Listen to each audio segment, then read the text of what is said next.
Today is August 10th, 2004.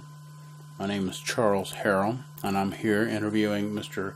Carson B. Johnson of Sperryville, Virginia, as a veteran of World War II. Mr. Johnson, for the record, could you please state your date of birth and current address? Date of birth, September the 11th, 1925. And address is P.O. Box 93, Sperryville, Virginia. Mr. Carson Johnson is a member of the community, and I know him through an acquaintance, Mr. Ernest Cornwell. Mr. Johnson, what branch of service did you serve in, and what was your rank when you went in? I was infantry, Army infantry, and when I went in, and at that time also volunteered for airborne training, and from basic training went on into parachute training, and then into airborne infantry division. And where did you serve? In European theater, and and my involvement was the three campaigns during Europe, and they're the Ardennes, Rhineland, and Central Europe. But the three campaigns that I served in.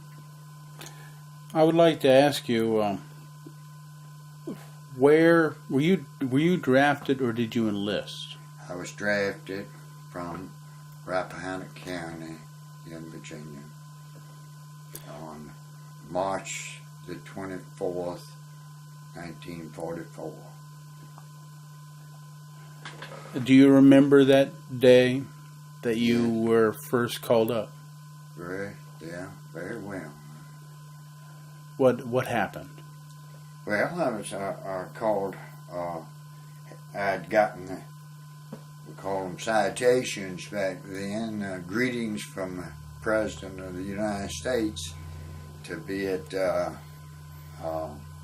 Washington, Virginia, which is the county seat, at 0800 on the morning of March the 24th, and there was a bus, a trailway bus, was to pick us up and carry us from there to Fort Meade, Maryland, where we were inducted. You said we. Were there any other persons that were inducted at the same time? Yes, there was probably 25 or 30 the guys from Rappahannock County, Page County, and possibly Shenandoah County on that pickup, on that bus. Were there any close friends of yours? Yes, there was as I recall, we called him Sugar Deal. That wasn't his name. Sugar Deal was a neighbor of mine, went in the same day. Also, there's Arthur Hitt from Woodville, Virginia, that left the same day. Then there was two former basketball players that I'd played with from Page County that I knew very well. One was a Brawls boy, and the other one was a guy by the name of Emmett Good. When you showed up at Washington and you were waiting for that bus, did you talk to these other folks that you were just mentioning? Yes, we sort of discussed what was gonna what was taking place, and of course at that time we were all, well, I was, I had just turned 18 years old, and I was gung-ho. Most of my buddies, high school buddies, had already gone by that time, and so I felt that, that was the thing to do, and I wanted to get out of here and get with them. Had you graduated high school? No, I had not. That was my last year of high school. But this being in March, had it been as a lot of my classmates, it was probably 15 of my classmates had become of age prior to Christmas of that year, and that they did not get their diplomas. They had to come back after they got out and take the fourth year of high school over in order to graduate, get their high school diplomas. And probably one more, I believe it, one of my buddies, Abram Atkins, also was incidentally, he was killed in Germany immediately after just right after the war was over. But he and I went in after Christmas, so when graduation time came, our mothers received our diplomas for us, so we didn't have to come back. Go back a few years before you went in, and the war had started on December 7th, 1941 for us. Do you remember where and what you were thinking when you first heard about the attack of Pearl Harbor?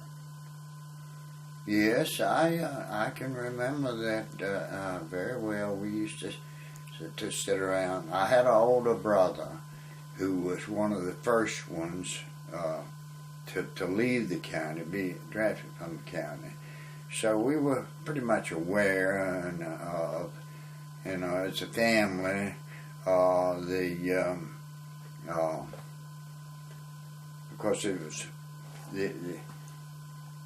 was a devastating blow to everybody, but then it became more and more real as your older brothers or the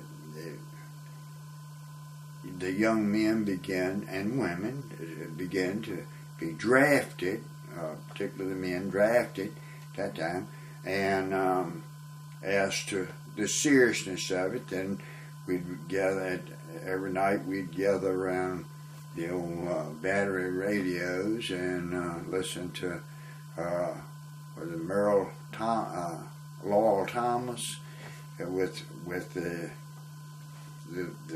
news of the war, what was happening that particular day. A lot of this at that time, immediately after Pearl Harbor, was the devastation and what we could do and to rise up to that occasion, and at the same time the war in North Africa and things were pretty bleak for the whole country, all over the world, and with our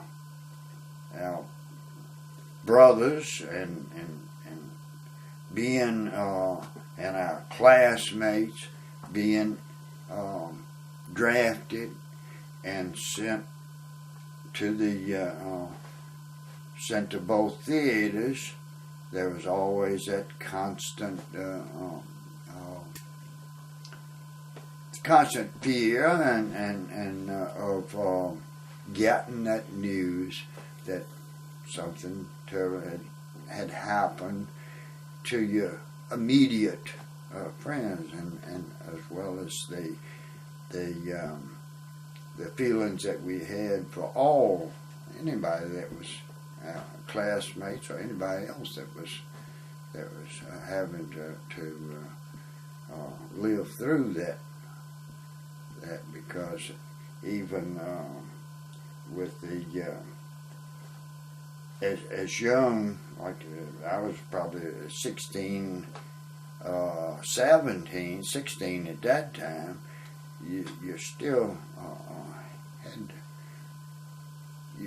you soon got the feeling that the war was hell, and anybody that was over there, it was, but you had to appreciate them and worry about them, and I know my mother, and of course my dad also, but mothers particular, they went to bed every night with their heart packed in their mouth because of thinking about their sons and worrying about their welfare. Did you know anybody in this community who lost any sons or daughters before you went in? Yes, yeah. W.C. Campbell, who lived in Washington, he had a son, Billy Campbell, who was in an artillery outfit, was killed. He had gotten word of that his son had gotten killed from artillery attack. The Schaefer, or we call him Doodle Schaefer, Fred Schaefer was Fred Schaefer's brother. He had gotten killed, and over there was an Atkins boy neighbor guy that Laney Atkins. He had gotten killed on. He was killed on D-Day. D-Day, one of the. So there was at least 3 or 4 that actually was, you might say, classmates of mine, and that were a little older, and they had gone in and maybe 6 months, a year before I did, and had gotten killed. Did they have memorial services here that you attended for any of these folks? No, I don't recall having. I'm sure they had some of those families at that time had private services or a time of mourning and remembrance, but I wasn't aware of those at the time. You went to Washington, you said on March 11th? March the 24th. 24th, 1944. 44. And you got on that bus and went to Camp Meade. What happened when you got off that bus at Camp Meade? Well, at that time we were still civilians. They put us in barracks and started. They had a bunch of guys that was the army, the personnel, the cadre there. They started herding us around like we was cattle, and some of the guys I remember very well.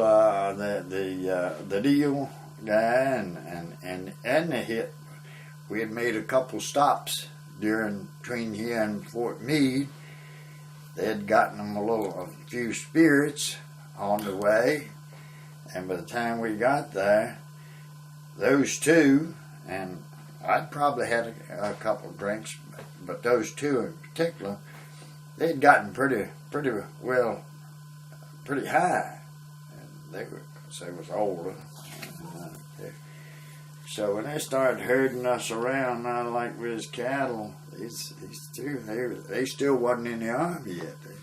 Sergeant started barking, I'm do this, do that. That's when I remember this one said, listen, you may be in the Army, but I'm not in the Army yet. We hadn't been sworn in. They would take us, line us up and take us, we were getting out. Physicals and final physicals and shots and all that kind of stuff. Issuing us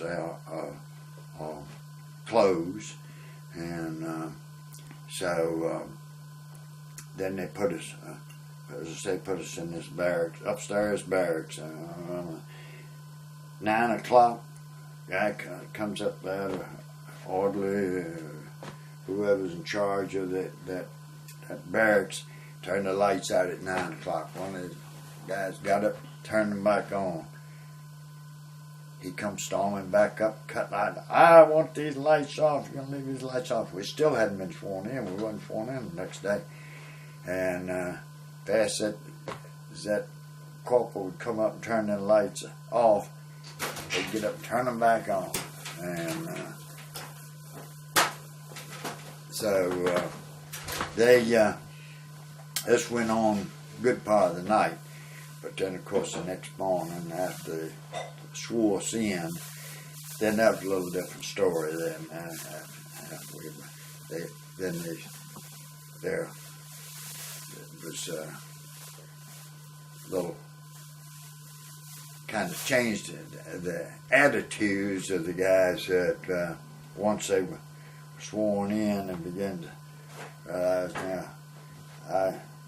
I'd rather get on and be assigned to some branch or to some place than to go down to the stockade. So they get the ship up right quick. At the time that you took the oath, did you feel any emotions? Not particular. No. After you were at Camp Meade or Fort Meade, what did you do, or what did you do at Fort Meade? We was just after a couple of days. While I was there, I went and enlisted. I knew I would be going for at that time it was 17 weeks basic training. I knew I would be going to some branch of the Army, and somewhere for 17 weeks of basic training, and so immediately another boy, the name of James R. Johnson, and he was from West Virginia. We went down and volunteered, signed up for parachute training. Once we got our basic training over. So our orders was to go to Fort MacClellan, Alabama, and for 17 weeks of basic training, which we had probably half to 2/3 of that group that went in on that day. Maybe a third of them, if it was 300, say a third of them would go, or 10% would go to the Marine Corps, another 10% be sent out to the Air Force, 75% be sent to Army, various branches of the Army, artillery schools or whatever. Did you have the option on going into the Army versus the Marine Corps? At that time, they said, yes, you have the option. But and they would ask you those questions. But at that time, it just seemed like that a satisfied soldier was no good. They figured a satisfied soldier was just he wasn't. They in it anytime that they thought you were satisfied with what you were doing, then they would do something to upset you. We used to say to piss you off, and they would invariably do that. So, say they'd give you this option. Now, would you like to go to, it would be in the Marine Corps, or you want to go to Airforce Academy? So now, you tell them that, chances are your orders would read exactly back from that. But a lot of it at that time was taken from your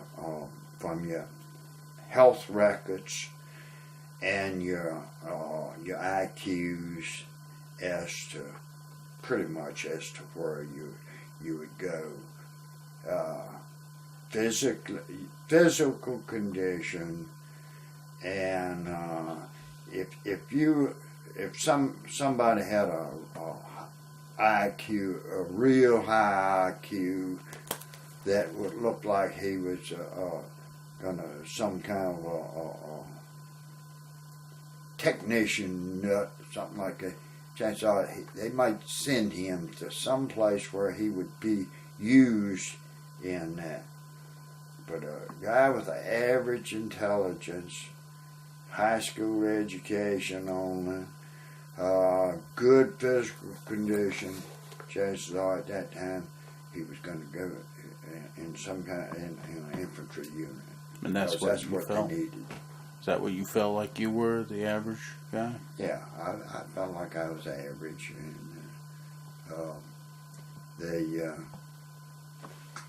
because most of the schools and that type of thing,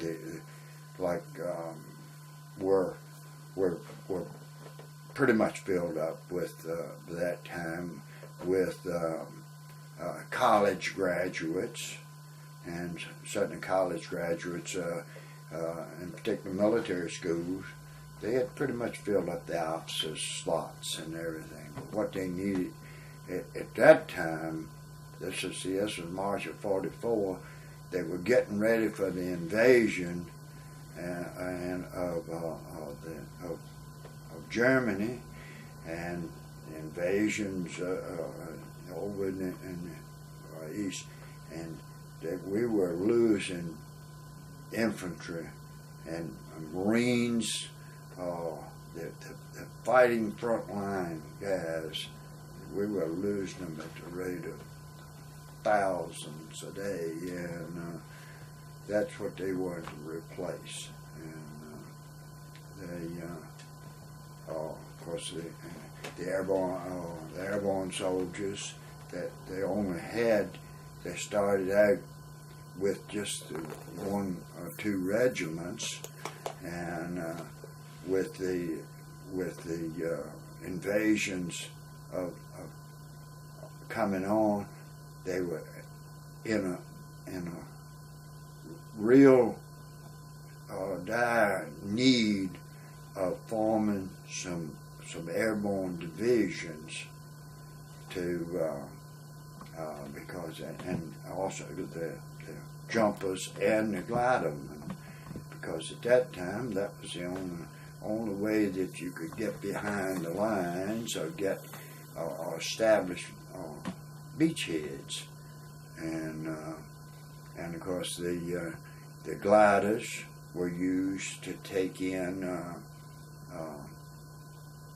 lot of heavy equipment, and it was proven that later on that it was a pretty bad idea because it in a way, but it was the best they had at that time to get these to get troops, ammunition, and supplies in behind the lines to set up a beachhead so that the ground forces could come in, and whether it was crossing rivers or whether it was climbing the sea walls or whatever, you were sitting ducks if you didn't have some way of knocking out those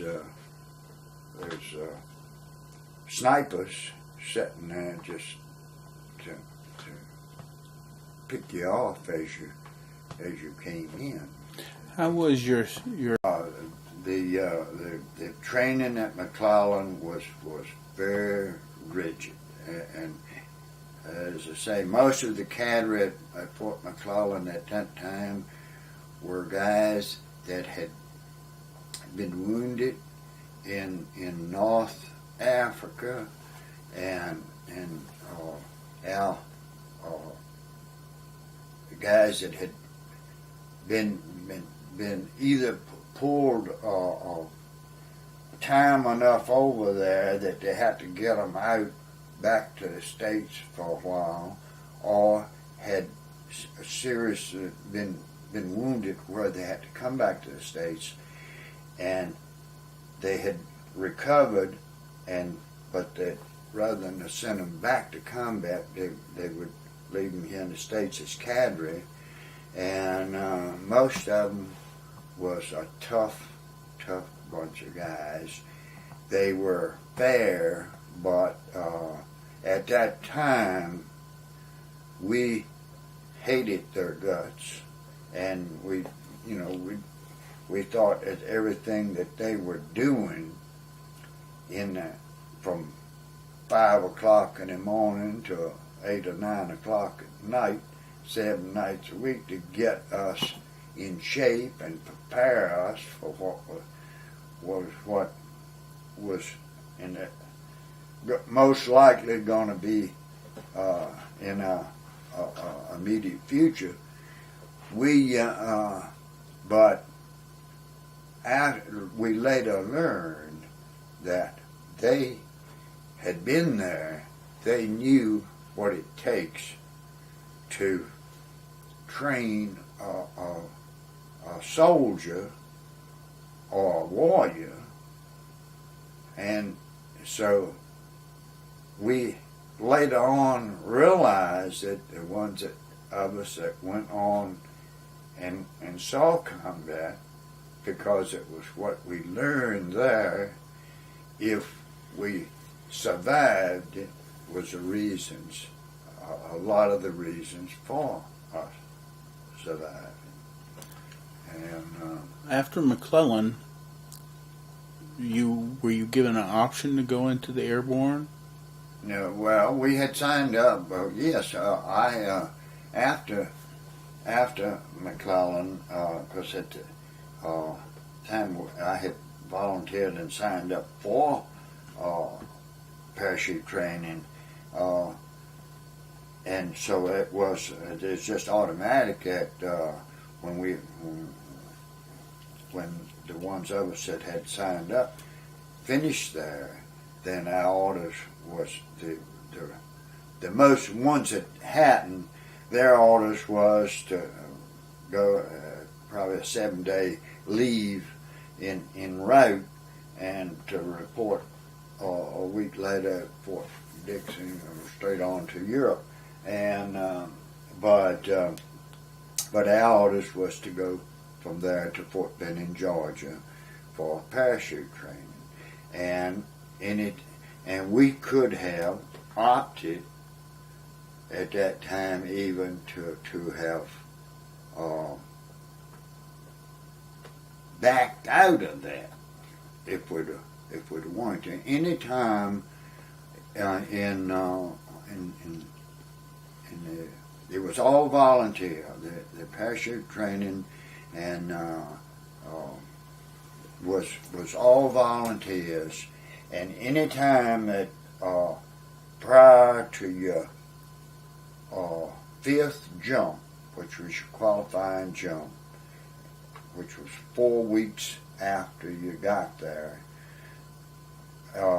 any time prior to that, you could say, this is not for me, I just can't do it, I'm not, for whatever reason, I don't want to do this, or I just can't do it. Then they would ask you no questions, they'd send you right on back to regular infantry, and chances are you was sent straight on to Europe as a replacement. But and after that, then you didn't have the option of saying no, I don't want to do this, or I don't feel like I'm going to make this jump, or I'm not going to take this kind of training. I'm fed up with this kind of training, or something like that. That wasn't an option. You were bound to it. You just were. Do you think the training was in the airborne training? Did it ever get to you to the point that you were about ready to give up? No, I never felt that way. I had a number of my other guys that was in that same class. Each class, there would be about 600 that would start the week. The class, so that class would last for 4 weeks, as they say, and it'd be about 600 start, 600 finish. I'd say that 25 at that time, it'd be at least 25% of the guys that started the class that by the time you made your fifth and final qualifying jump, that actually made the jump and got their wings. And I during that time, it was during those 4 weeks at various stages of the training. Every week it was a different stage of towers and different heights and different rigorous trainings and then the last, of course, the last week was when you made the 5 qualifying jumps actually from a plane, and that was the week that most of them that about 25% would give up. Some of them first jump maybe there's some that never made. They'd make the tower jumps and make the other jumps, but when they'd get up there and they'd just freeze and they just couldn't come out that door. And some of them make a first jump, maybe it's 2, 3 jumps. And when a buddy of mine that jumped right in front of me, his name was Stubb from Baltimore, Maryland, and he was all the time. He was just seemed like he just really never.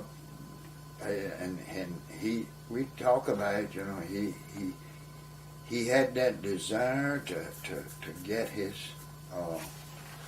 wings, and and he made 4 of the jumps. On his 5th jump, we was to, because we were sitting close there, and we'd usually help each other. Once you got them up in that line and hooked up, you was going somewhere, because that line, because if you stalled it in that door, that meant that anybody behind you was going to be landing over in the woods or in a river, or Chattahoochee River. And so once you got up there and hooked up in that line, you was going to go out that door. And when it come time for him to get up, he said to me, he called me Johnny. So he says, I just can't do it. He says, I can't stand up. And so, of course, at that time, he had to go. He knew that if he made that jump, then it would be 6 months in the guardhouse and 2/3 of your pay. That's made it. But he, you know, and I know he wanted to do it as bad as anybody, and I've several that like that wanted to make the jump, but they just you know, they just couldn't do it. They couldn't get up. They just freeze and have some kind of it's a mental thing that they just no control on. On your very first jump, what went through your mind as you left that door? Well, the first jump, I never minded. I was looking forward to the excitement of it, and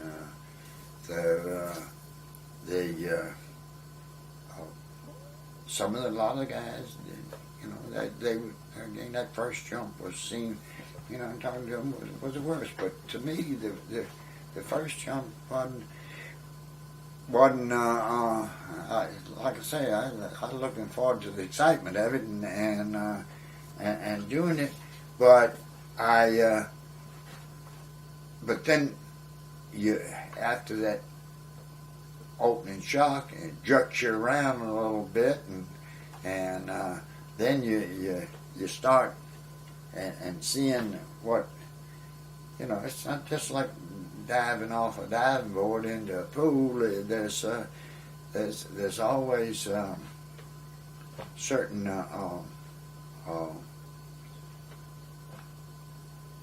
things about it, and there's always that partial amount of risk to it, and that you don't realize until after you've made one or two jumps. I found that the more I jumped, the worse the more hesitant I was, or the more I sweated them out, because some of the guys seemed to, it was the other way around. The more they jumped, the more they wanted to jump, and it became they lost it just become play and fun to them. By the fifth jump, and you knew you had become an airborne ranger, or whatever they want to call you, airborne infantry. Paratrooper. How did you feel? Well, we were a proud bunch of guys. That was probably one of the highlights of my Army. Did you feel invincible or cocky, or? Well, we felt a lot of cockiness, and at that time, once the class, once that was over, you were issued your wings and allowed to wear your paratrooper boots.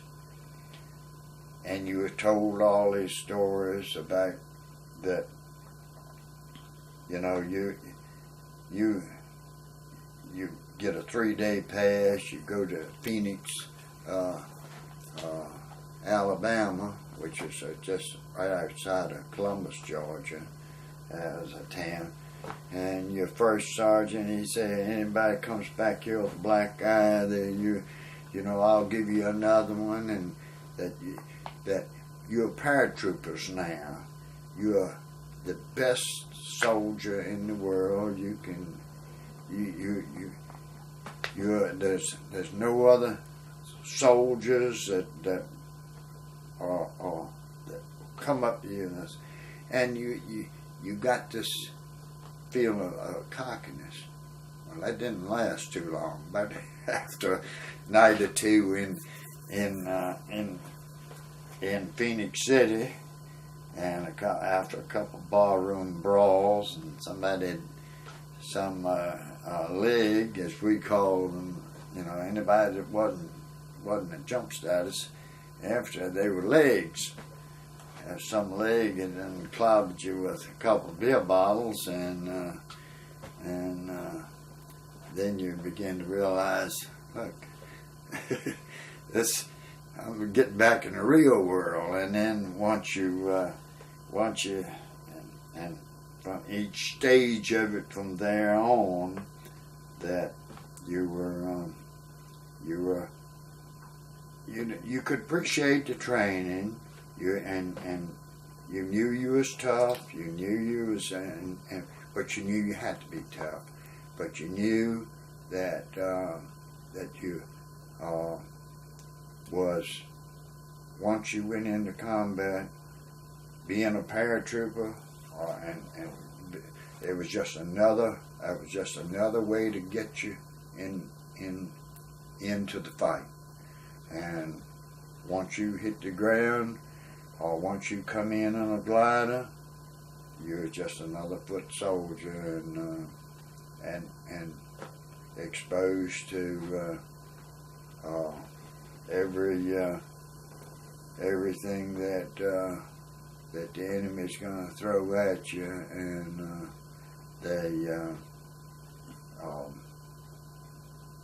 but there was one kind of sort of thinking about it, was that you knew, if you had paid attention, you were had the best training that we knew at that time, and we had the best weapons that was available at that time. And could you tell me about the weapons you learned how to use? Well,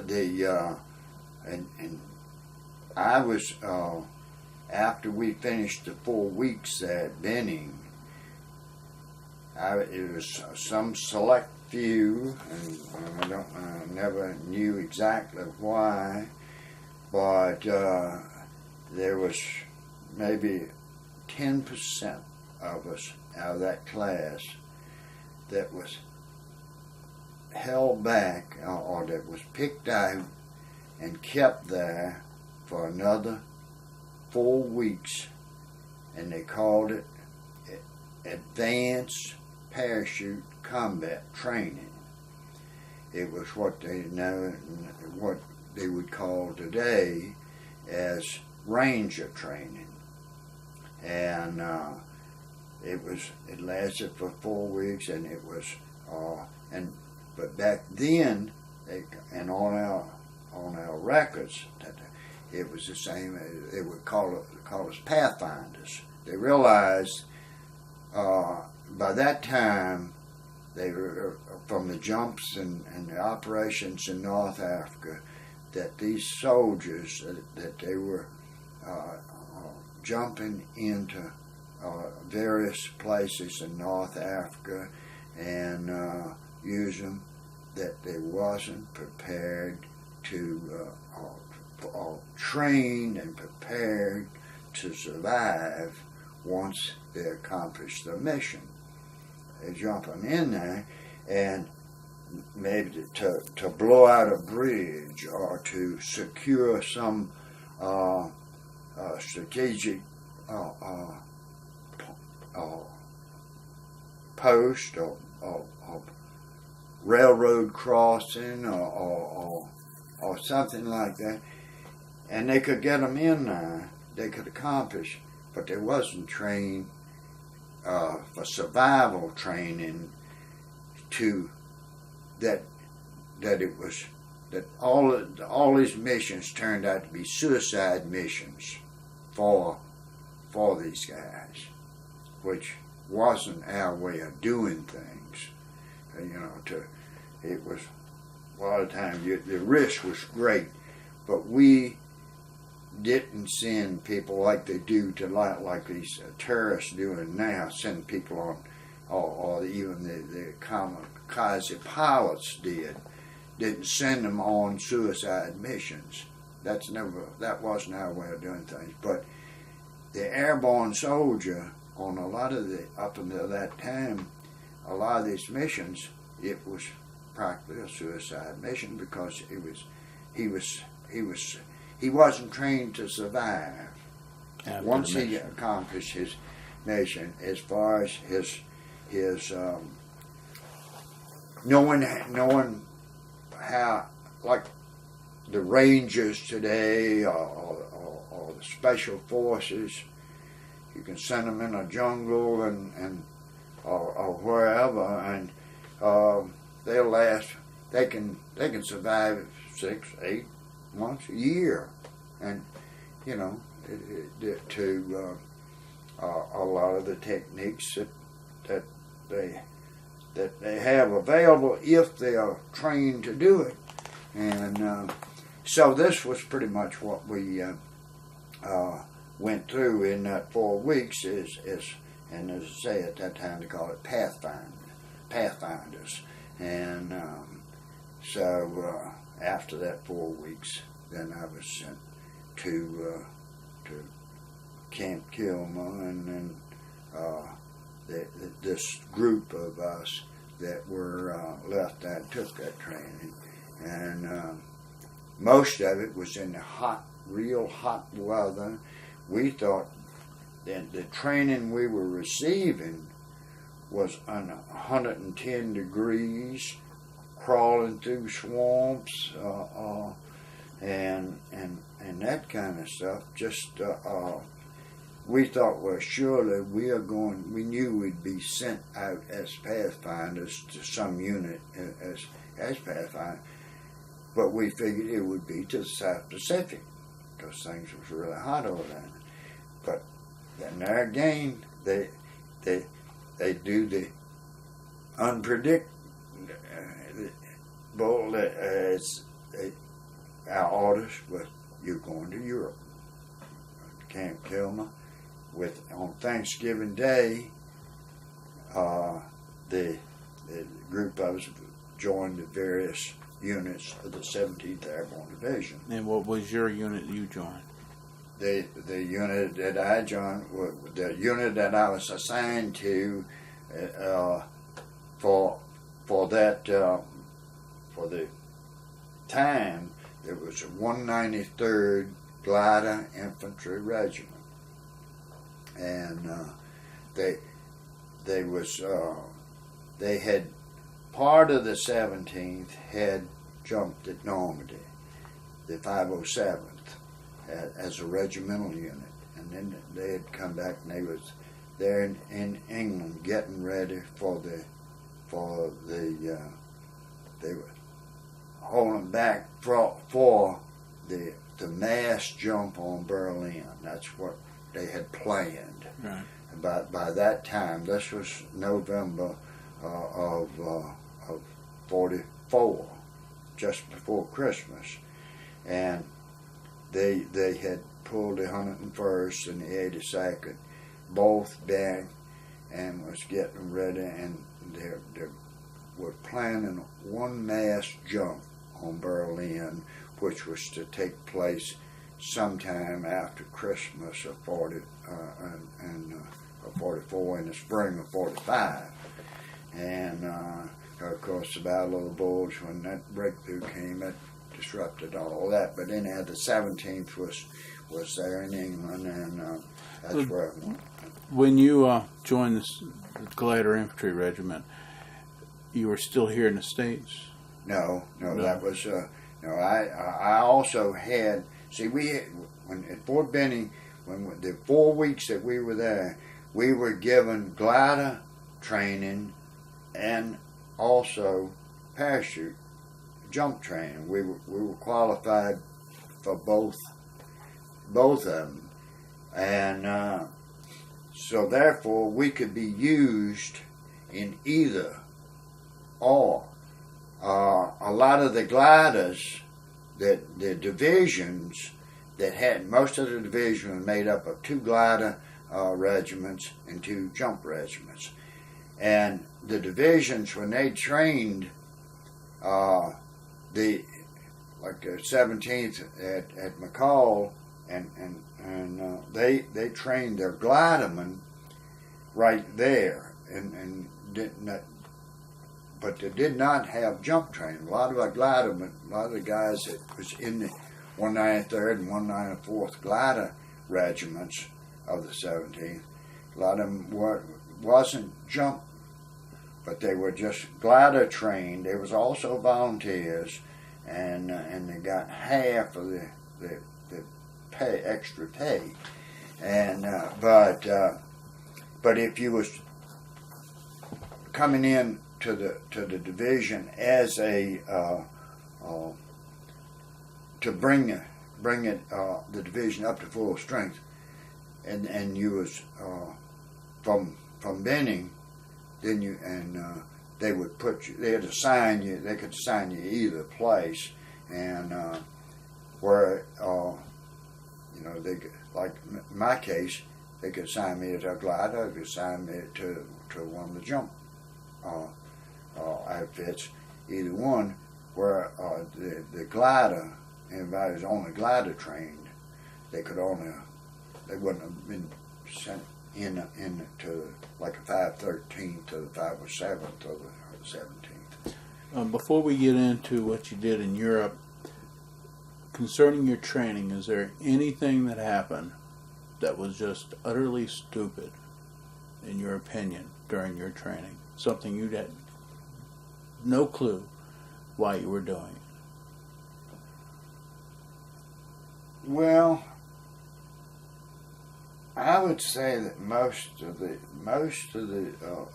training, even the basic training, and also the jump training, a lot of it we thought was at the time was probably not that necessary, and or that it was too strenuous, but again, going back to, at that time, most of the cadre, most of the black hats at Benning, and also the cadre at MacClellan, by that time, most of them was guys coming back from overseas and getting out of the hospital. Had been there. They knew what it took to survive what we were going to be facing, and we soon learned. I mean, we began to learn and respect that these what these people were trying to tell us. Even in our basic training, we knew we was going to Fort Benning for parachute training, which was much more stringent in every way, physically and mentally and everything else than even basic training. And we knew if we were going to survive that we had to be ready for it. And so we accepted our training, or I did. I accepted my training as something positive and something that was necessary if I was going to move from one stage and to something else that I wanted to do, and ultimately, once I got in combat, that I would be as near ready as I could be to do it. Were there any pranks that you remember being done during your training here in the States? Yeah, we had from time to time different little things, but I don't. Nothing really stands out as far as the guys that went on the shooting range, about with the maggot straws when you miss the target and they throw up the red flags and that kind of stuff. A lot of kids running around, but at that time, this was a pretty serious time of the war. We were in just before D-Day over there, and the guys were going through regular hell in North Africa, and we were things, and so the instructors and everybody for the infantry soldier and around the infantry training camps, and there wasn't much foolishness going on, and they didn't allow it, and it wasn't. It was a pretty solemn time. Somebody, even when we come in at night, we were so tired and so wired and pushed to the limits that, you know, it wasn't this thing. Well, come on, let's get these clothes off and get into town, get in and drink a few beers tonight and go out and this, that, and the other. It was when you hit that barracks that evening, time come to lay down, because you knew you was gonna have to be up 5 o'clock the next morning or 4:30 to go on that 15-mile run before breakfast, and this, that, and the other. So it wasn't much time for.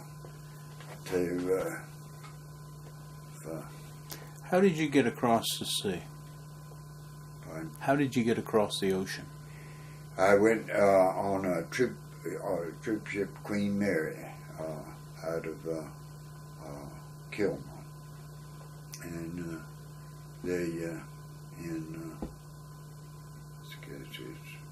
we went over, and went over on the Queen Mary.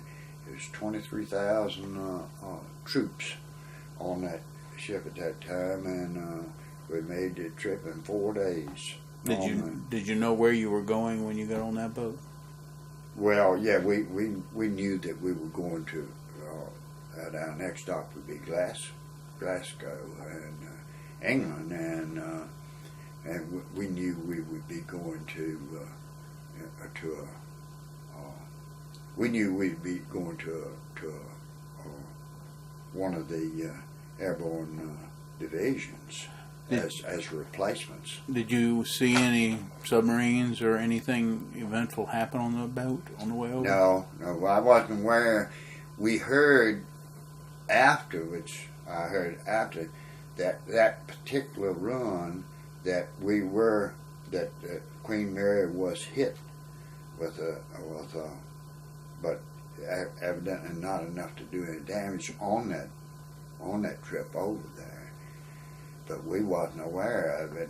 I think the Queen Mary was hit probably 4 or 5 times during the crossings and during World War II. But it was never damaged enough that they couldn't patch it up and get it over there. When you got to Glasgow, was it the first time you had ever been out of the United States? Mm-hmm. Yeah, first time. And you went to an airborne base when you got there? Well, yeah, we got on, they brought us on a train and sent us down to Southampton, England, where we were sent directly to the 17th Division, and in my case, I was sent to the 193rd Glider Infantry. We're gonna stop there for a moment for a break. Okay.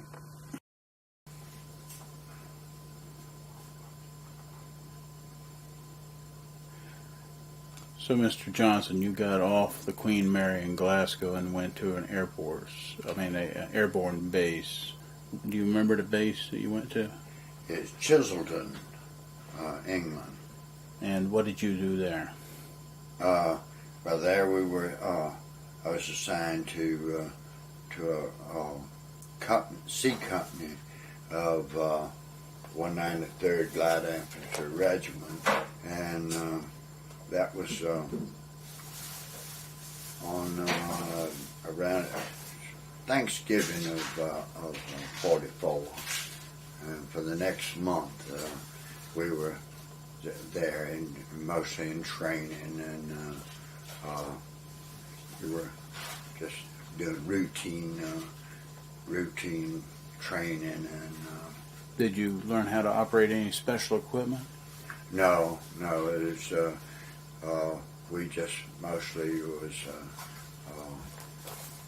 our light infantry. We were I was assigned as a machine gunner, and so the machine gun squad, and so basically we more or less trained with those weapons in the squads for that we were. Was the squad made up of a set group of men, or did they keep changing them? No, they were pretty much set there. If that company at that time, they had been since they were first organized. The 17th Airborne was activated in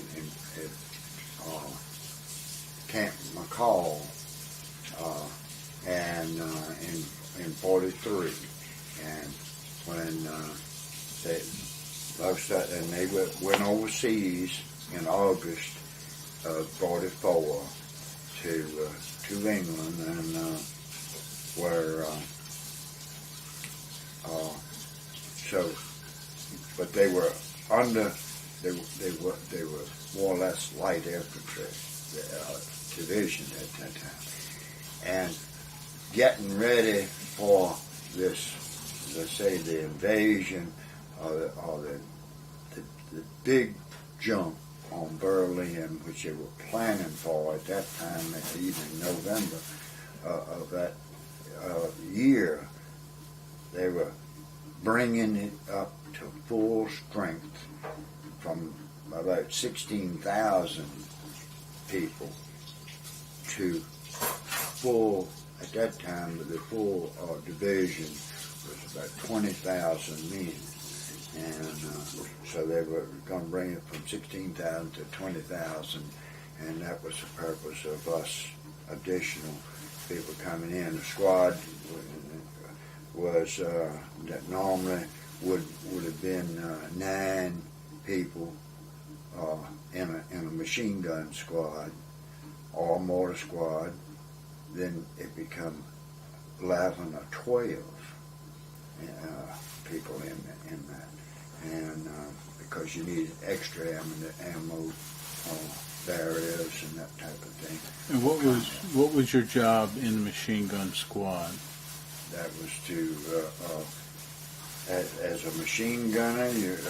That was to because I was.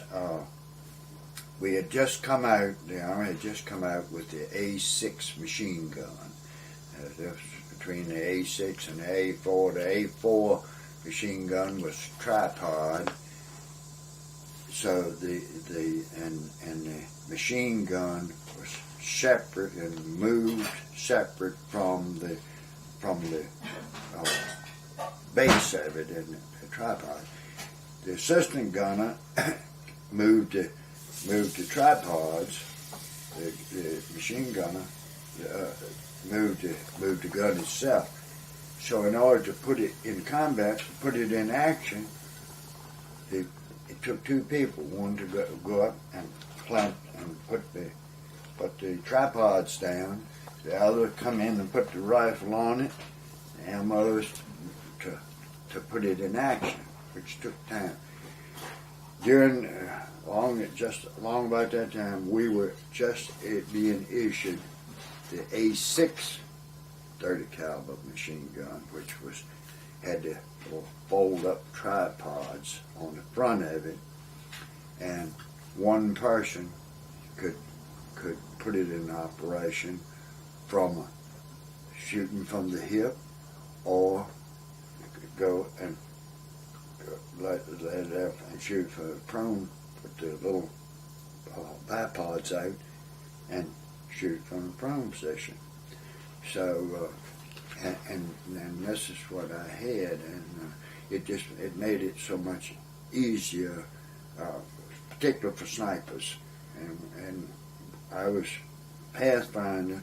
I was usually called out on patrols, and we spent more time during our combat days, or I did, behind enemy lines as I did on our side, because practically every night you were sent out on patrols, and the A6 machine gun was a must in a patrol going out, a night patrol going out, because of its ability to shoot and cover and shoot fast. Up until that time in Glasgow, you were using just a regular rifle, M1 rifle? M1 rifle, yeah, the riflemen. So we also had riflemen, and we had rifle squads and M1 rifles, and I was I was qualified rifleman, machine gun, mortars, almost any weapons that we used. I was qualified to use them, knew the nomenclature of it, but on that assignment, that was my baby. Once I was assigned to that company and that platoon and that squad, then I was responsible for seeing when the machine gun was needed, that I was there with it. And so you were the gunner, while other people were the ammunition carriers and right. So right. From Glasgow, where did you go after the airborne base? That was from Southampton. Right. Well, and we went from there straight into the Battle of the Bulge. So you were called up as a reinforcement at the Battle of the Bulge. The 17th Division was 17th Airborne Division was in England at the time that the Battle of the Bulge broke out over there. Right. When the Germans tried to come through to seize the path through to Antwerp. Well, most all of the other units was so far away.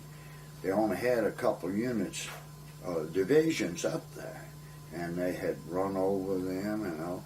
Well, then in order to rush these troops in there to plug that gap and to stop the Germans, their main route was Bastogne and St. Vich, which was about 50 or 60 miles north of Bastogne.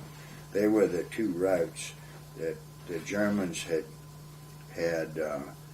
planned on making that breakthrough to the ocean, to the seaports at Antwerp. And so there was a couple divisions that was holding those lines up there. 106th Infantry Division was one of them, and they were just a real green division, had 8 weeks training for most of the soldiers, and of course they just, some of the 28th Division was also was sent up there. There was had seen a lot of service, but they had virtually run over and just decimated the people that we had holding that area of the lines in that sector. So all of a sudden they needed some forces to come in to get them in. Well, the 101st Airborne was at Reims, France at that time. Also, the 82nd was down at in France, southern France. They were still licking their wounds from Holland in September when that operation, when they had liberated that area of up in there, Belgium and Holland and all, So, but they had no choice. And a lot of them was on R&R. So all of a sudden, it was just within a day or two's time, they rounded them all up, called them back in, the 101st and the 82nd, and sent them to the Bastogne and St. Vitch area to plug at the onslaught of Germans had three crack divisions, Panzer divisions that was coming through there, and so they had issued orders to try to get any available troops that U.S. and English forces had to get them up there, and so Patton's Third Army was down at Mannheim, which was, I don't know, a couple hundred miles from Bastogne area up in the Ardennes, and so they ordered him, or he volunteered to send some of his light tanks and light stuff up there in support of the troops, and something that could travel fast, and which he did. And at the same time, they called the 17th Airborne, which we was 20,000 strong, and they were going to jump us in the area of Bastogne, where the 101st was pinned down now and all surrounded. So on the 23rd of December, we got ready to load up, and all our equipment ready to go. And it was scratched that evening, almost dark, before they said, well, you're not going today. I come the 24th. Got ready, and the next day, everybody out on the field ready to go. Said, we can't go. The weather was so bad in and around that the planes couldn't get us in, couldn't put us in there in gliders, they couldn't put us in there and couldn't jump us. So so on the Christmas morning, the 25th, they said, well, it's another go. So we all loaded up, flew us over, got over there. The ceiling was still too low to jump us into that area. So they landed us landed all the planes, gliders at Reims, France. We got out, loaded into trucks, and then on up from Reims on up into to Moret, which was right outside of Bastogne, and in that area, and we unload us there in all along that line, and we started mostly night patrol, and from then for the next 2 or 3 days and nights we were just assigned to skirmishes in around the crossroads, and then at night, because the snow was filled up to your waist, and the Germans had jumped a bunch of their paratroopers in behind the lines and dressed in our American uniforms, and they were picking off our artillery people, and mainly after the big the leaders, and it was just playing havoc with our artillery, and these snipers were. So every night, this was there for 2 or 3 weeks. They would call us up to go out on patrol, to scout out these snipers, and anywhere from, of course, most of it was wooded areas.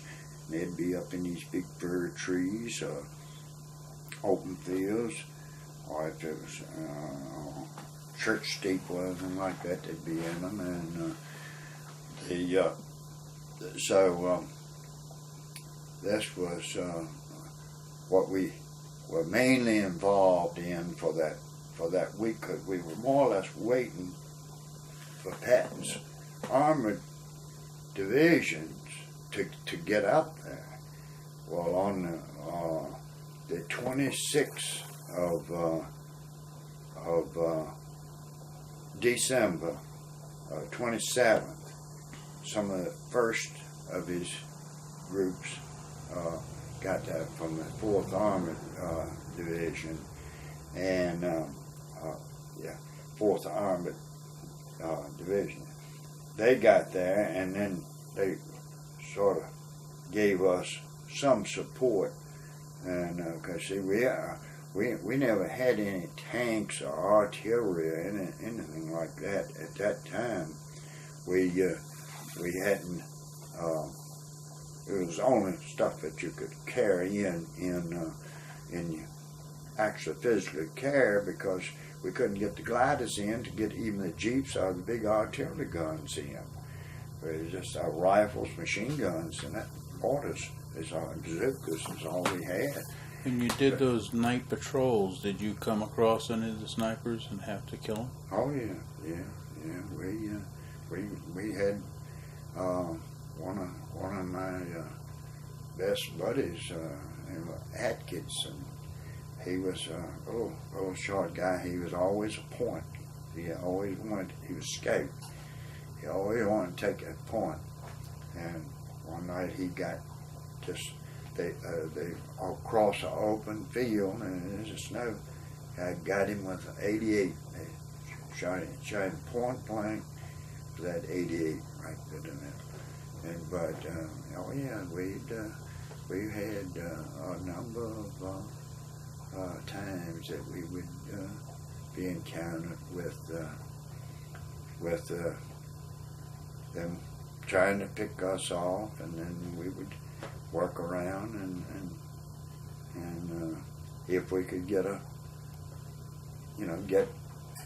their position before they got us. There was usually one of them, or one or two at the most. Well, we usually have anywhere from 8 to 10 people in the patrol, and a lot of times they maybe get one of us, but before we would know that, because here we were out searching for them, they were hidden up in a tree or in a forest haystack or something like that, and there's that. Yeah, we were wading through snow that deep, moonlight night, and you could just, you were sitting duck. But we had to. Was there any take them out? Was there any change in you after you realized you had killed a man? Well, I'm sure it was, but it didn't at that time it didn't. You had to do what you did what you had to do, and so that at that time and that day we were trained to survive, and if that's what it took to survive, get him before he gets you, and and it and everything was the conditions during the Battle of the Bulge so unusual and so tough, because any battles, as they all have, wars, but this battle, the elements that you had to fight, put up with, and it would be there for a month and a half. It would go down to 40 below zero at night, and it was lucky if it got up to 15 degrees during the day. And we were in there, no real heavy clothing.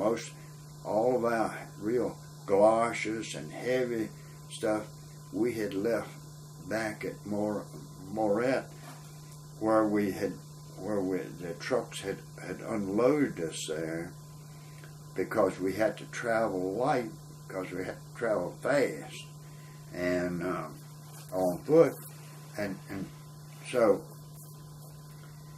the thing of our rations, we had no kitchens, no mess halls, no food, just our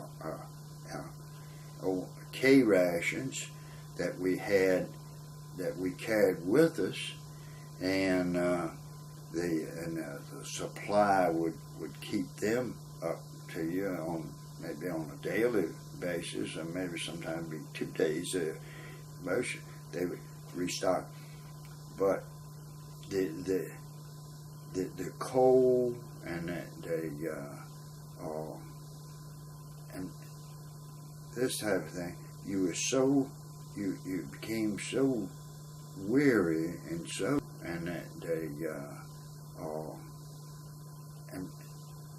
this type of thing, you became so weary and so mad and so in this case it was the German soldiers. If it wasn't for him, we wouldn't be going through this. And so you didn't have too much sympathy, and we were talking. They were enemy. They had declared war on us, and it was, and we were over to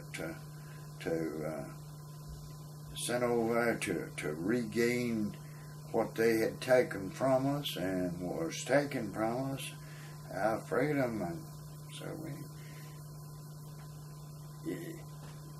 you had that.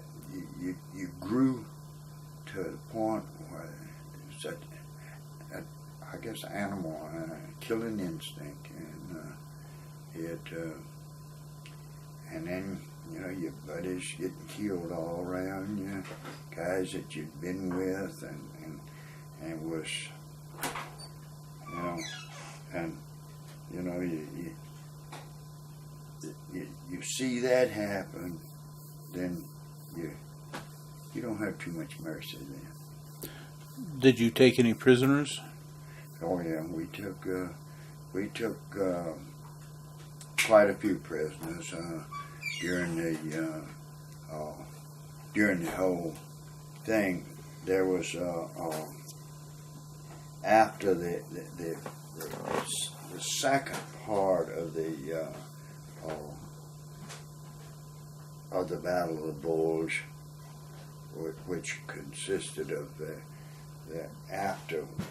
once that we had stopped the Germans and held them, and then they had gotten to the point where, well, they wasn't going any farther there, so they had enough. They knew they wasn't gonna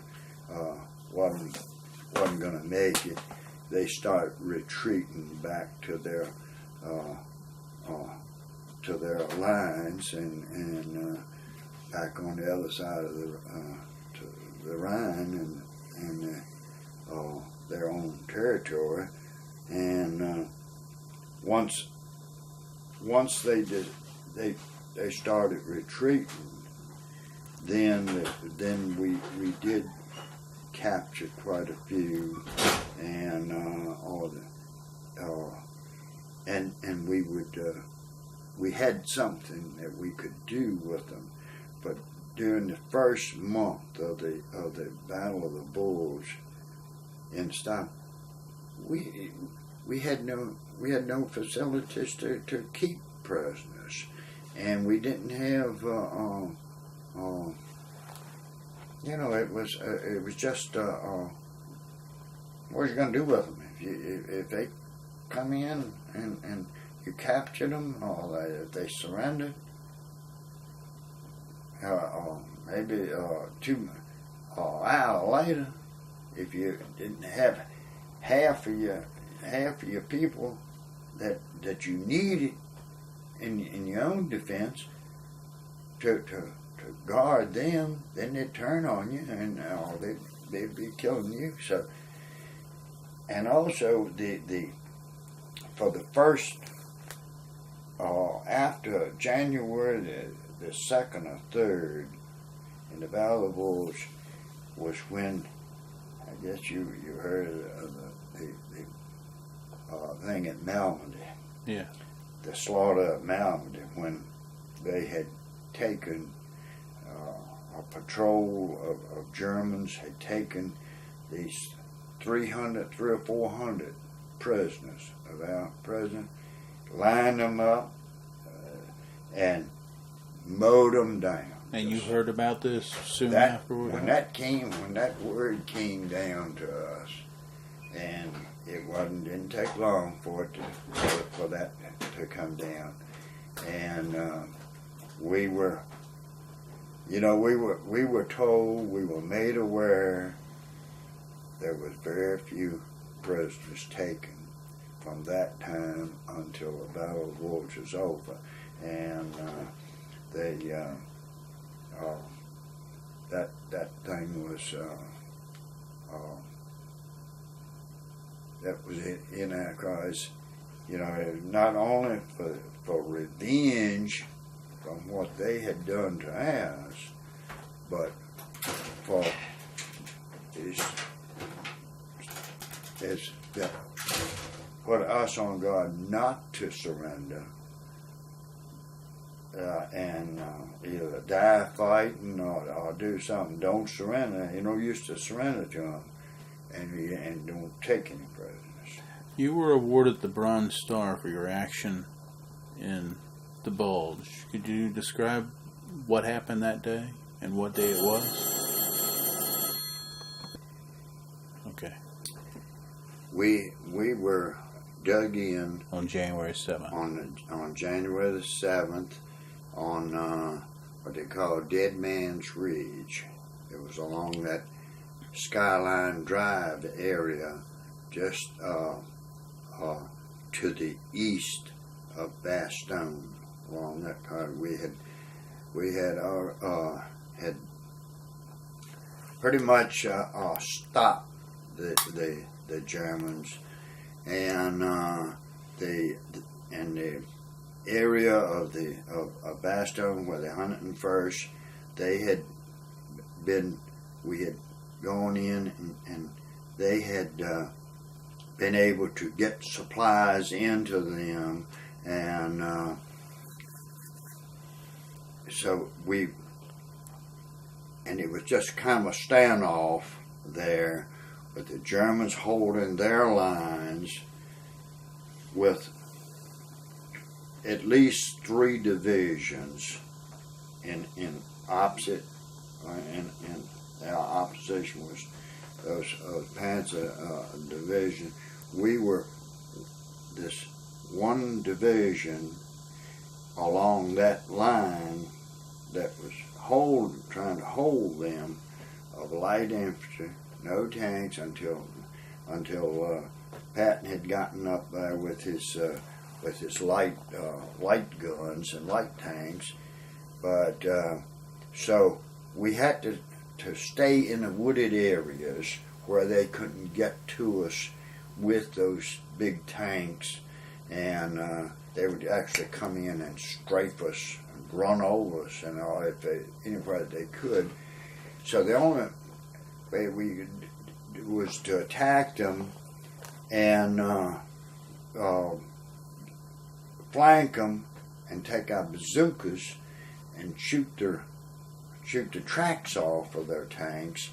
And then they were, if we could do that, then they was bogged down, and they would form a barricade for themselves because they couldn't get out.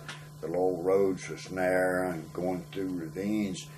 Once you got a couple tanks broken down in there, then their whole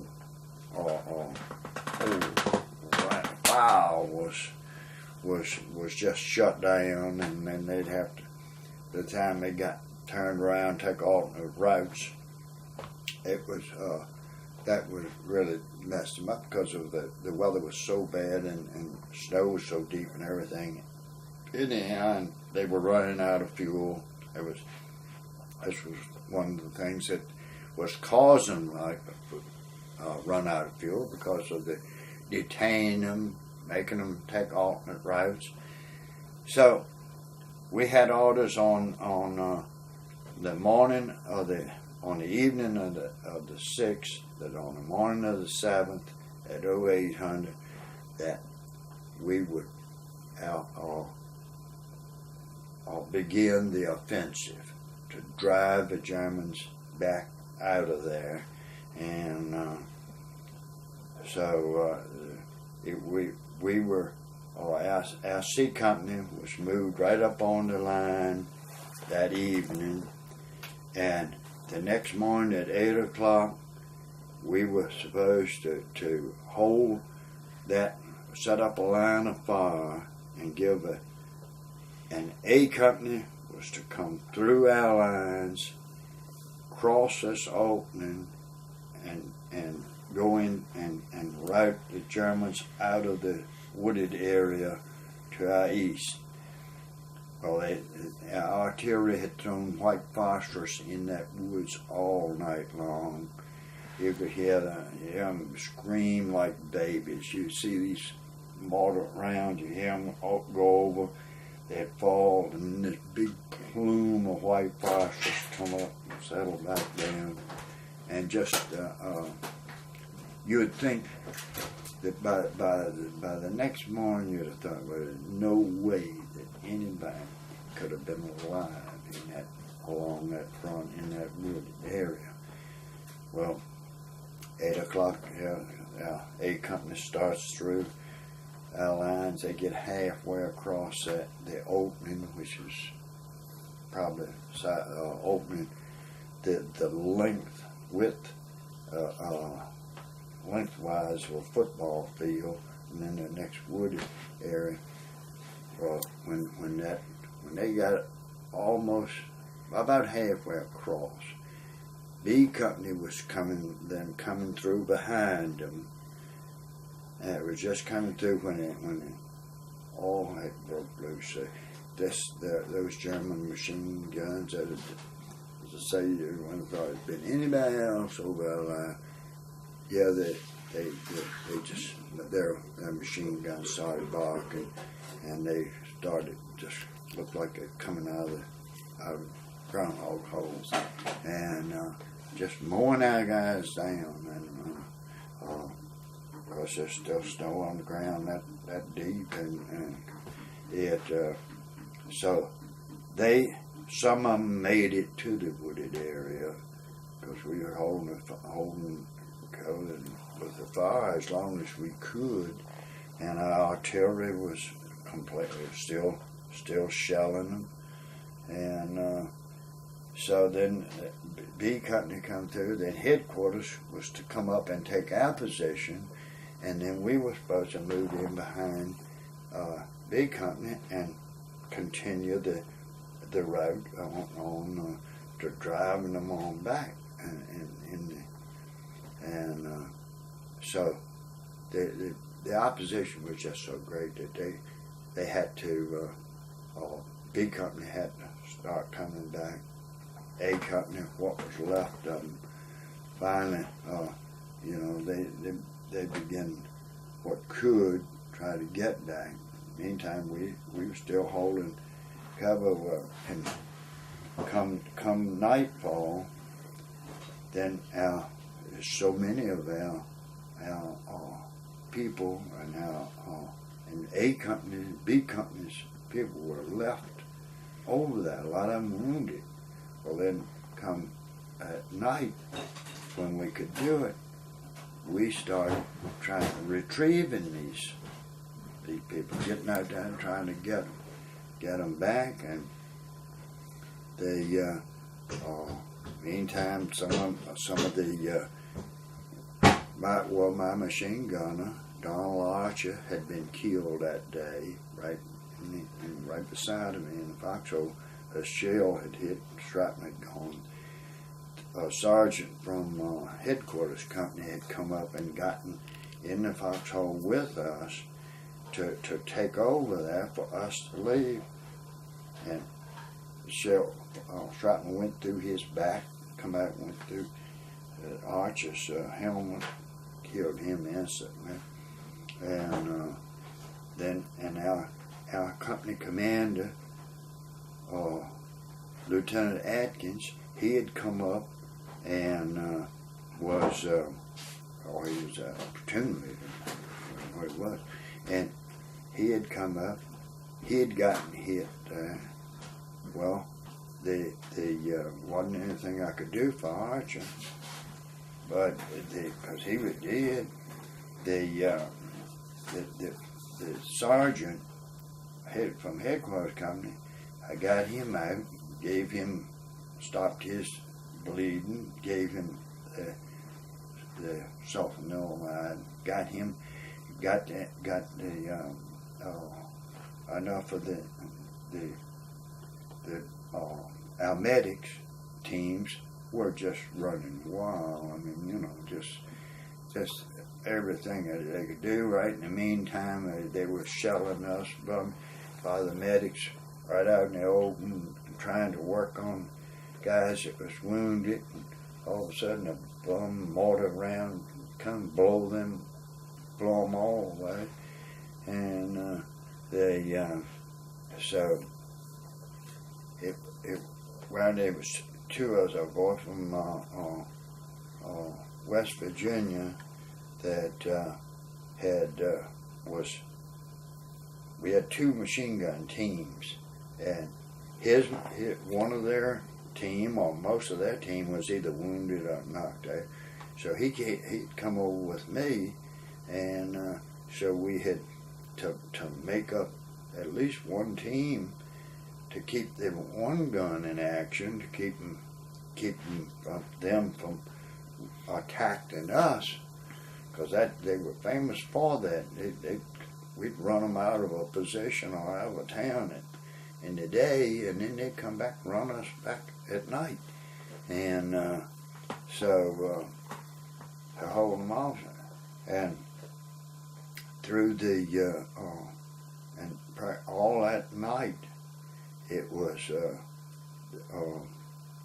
just the different companies sending out representatives from after their people that were missing, to come up there and go through our lines and then try to find their people and bring them back to safety if they were still alive, account for them.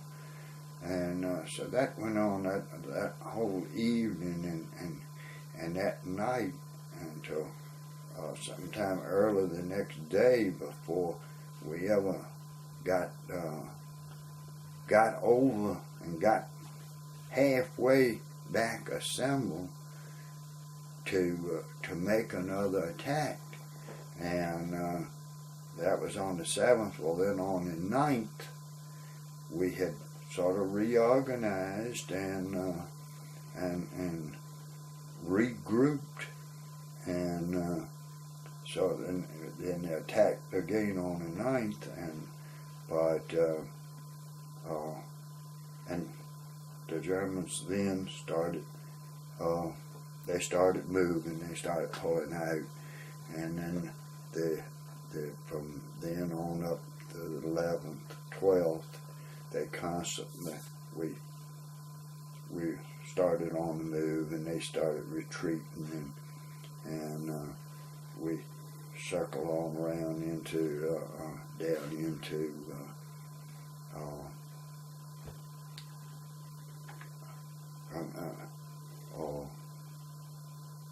yep, wow, that was the name of the next place that we went, and we Amanda St. Imes, and on down MacClellan to the Orne River, and where we had set up, and we did reconnaissance work there across the river, backwards and forwards across the river, to see what the opposition was, and doing more or less intelligent work, and until about the middle of February, that Battle of the Bulge campaign was finally declared over, and then it started in the Rhineland. But so you didn't get a break from the Battle of the Bulge to the next Battle of the Rhineland? No, there was no break in there. We just continuously kept circling around down and until we got to the Orne River, and that was the latter part of February that we finally got pulled back and sort of regrouped, and to bring the division back up to a fighting unit, and by that time, at that time we had it was about 120. Our C company was about 120 strong when we went in there on Christmas Day of '44, and when we came out, it was 12 guys left in that of that 120. 12 when they came out of there to regroup for the Rhine jump, and now a lot of them were wounded, and of course frostbite was one of the biggest. Frozen hands and feet. We lost as many casualties to that as we did to weapon wounds, and but there was 12 of the original ones that were still in C Company from of the 193rd that went over into C Company of 194th, when so it took 2 regiments, both all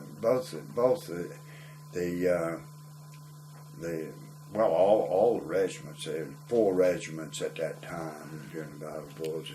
513th and the 507th and the 193rd and 194th, along with the other, signal corps and all. But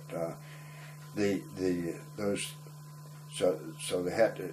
The 193rd and 194th were so decimated that they took 2 of them and made one regiment for the Rhine jump, which they called the 194th Glider Combat Team. Now you were one of the 12 who was still with the company. Mm-hmm. Mm-hmm. And with the combination of the 2 glider-borne infantry regiments into one, the team, you started getting ready for varsity. Right. Mm-hmm. I've been ready for varsity. Right. Mm-hmm. I've been dreading this because I know something about varsity and how it was horrible. Could you describe what happened to you during Operation Varsity? Well, during Operation Varsity, when the actual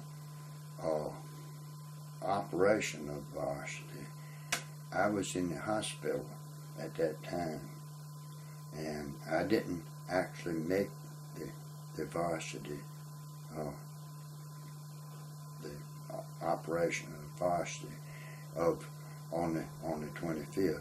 Why were I was you in the hospital. Why were you in a hospital? I had shrapnel wound in the leg was part of the thing, but mostly it was frozen hands and feet, and my both feet was frozen from here down. They was black as that, and they. And that happened to you during the fighting at the Bulge? That's right. There, it was during the cold spell there, and being exposed. No heat, no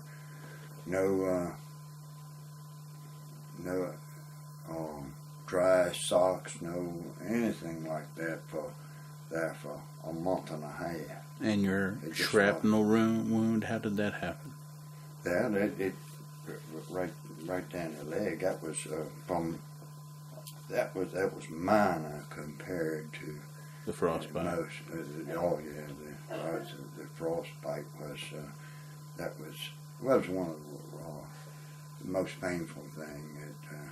It was awful. There for almost a month in the hospital.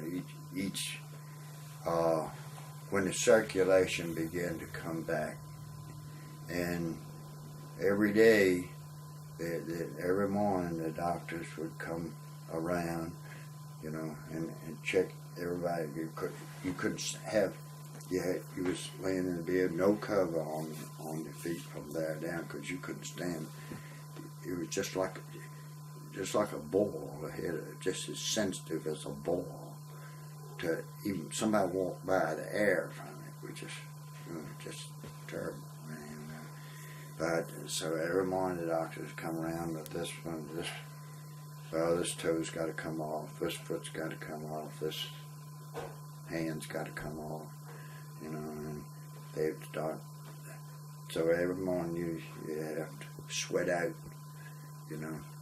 but and try to do everything that you could to get that circulation or get so that wouldn't happen, and try to show a little progress every morning as what you could, so because you had the horror of losing toes or foot kind of thing, but fortunately for me, I wound up, I didn't lose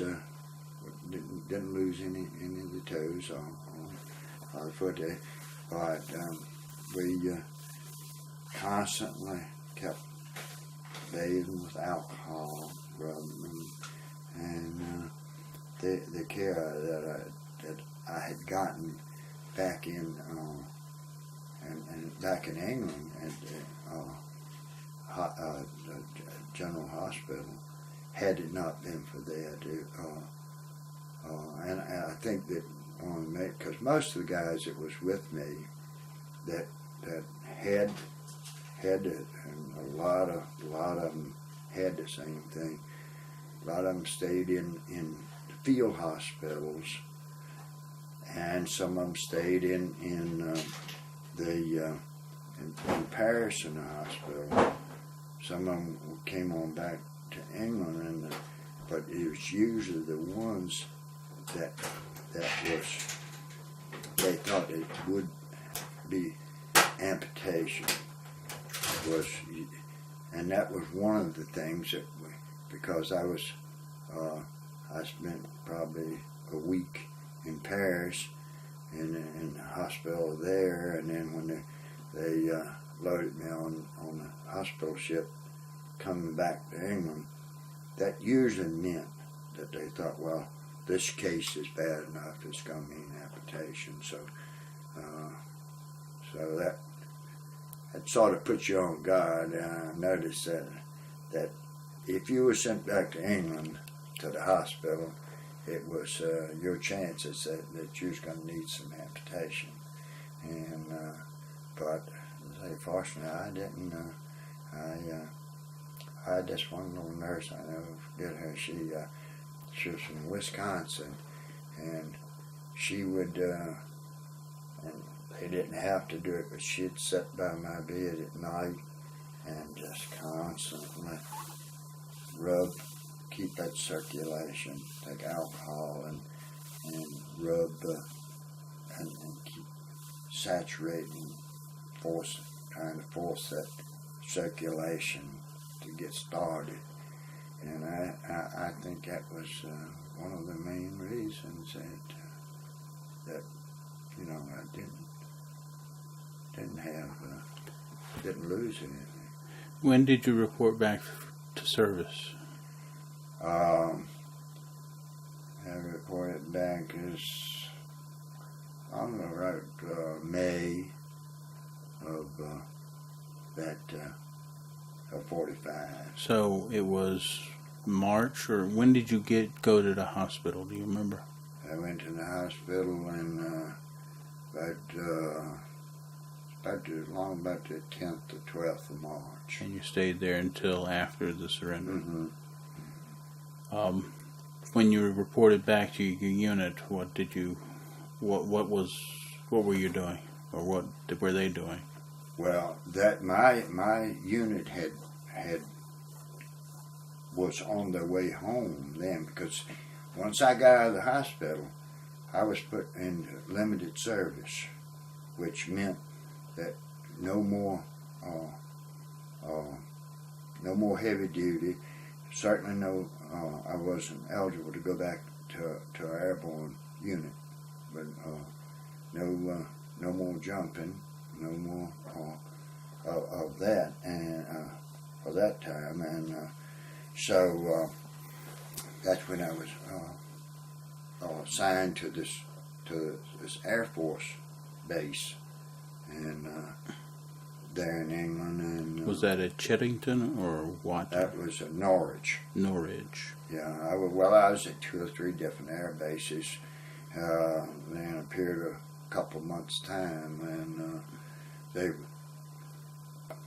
that was about the time just immediately after May the 8th or something like that, when the war was declared over, there in Germany, yeah. fighting. Then immediately they started getting these different units, particularly the Air Force, ready to and send them back to the States and get them ready to go to the Pacific. Well, my first assignment was at Walcott Hall, which was the 67th Fighter Wing and had 7 fighter bases there, and I was assigned to a General Anderson, who was the wing commander, as his personal bodyguard, and so within 2 weeks after I was assigned to him, he was sent back to the States, and Colonel Tycon replaced him. So I served the same capacity, Tycon, for another probably a month and a half. And at that time we were going all over England to the various fighter bases, but one by one they were getting those, sending them back to the States, phasing all of them back to the States. So when the last ones left there, the fighter wing, then I was sent down to Alkenburg to bomb group down there, and I was more or less just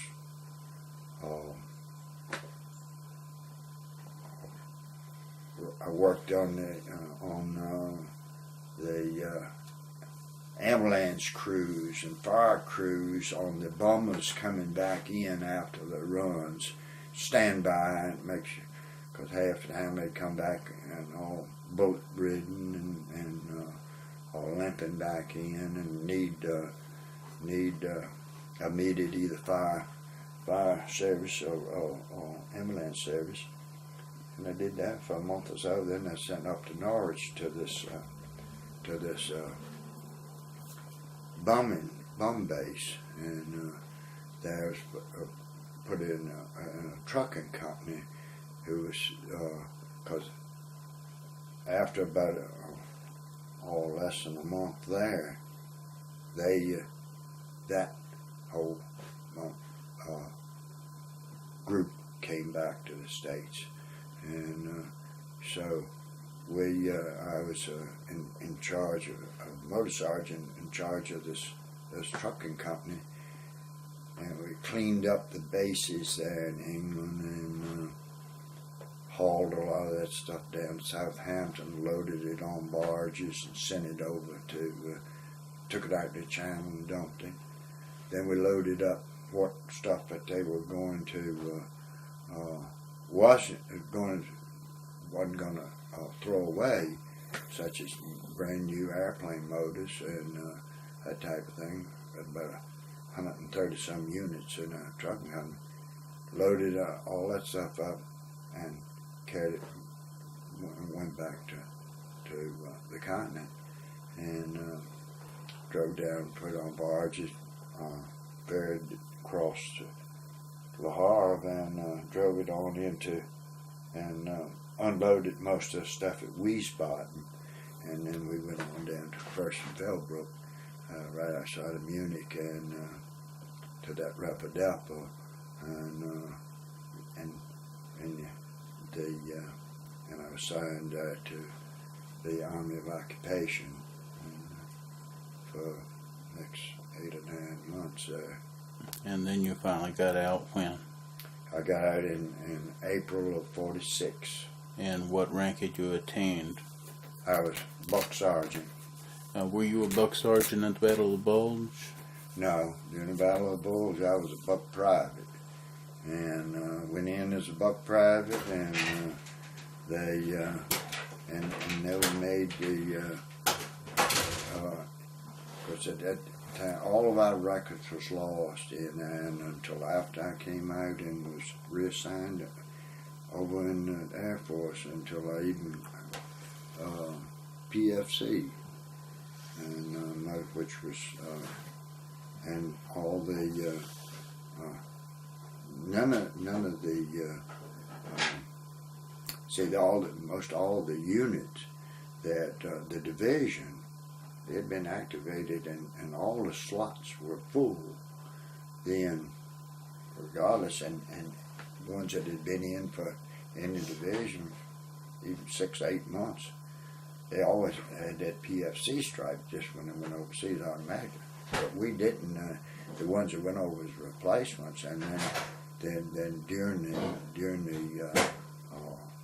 the fighting, and clear up on the time that I was discharged,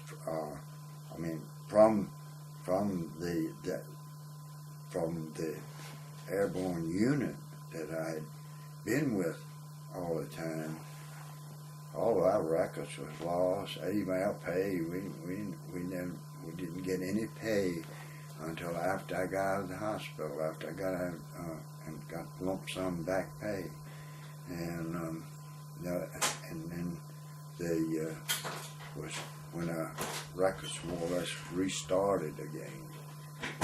But during the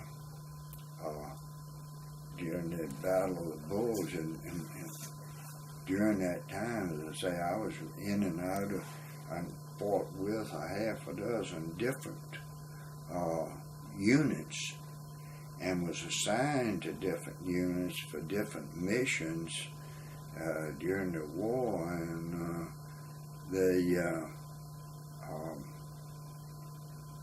one time, one day, I might be playing the slot of start out as a buck private, and by 12 o'clock that night, I might be the platoon leader leading a platoon, and that type of thing.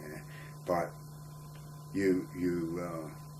that was part of our training. That was part of our assignment, and rank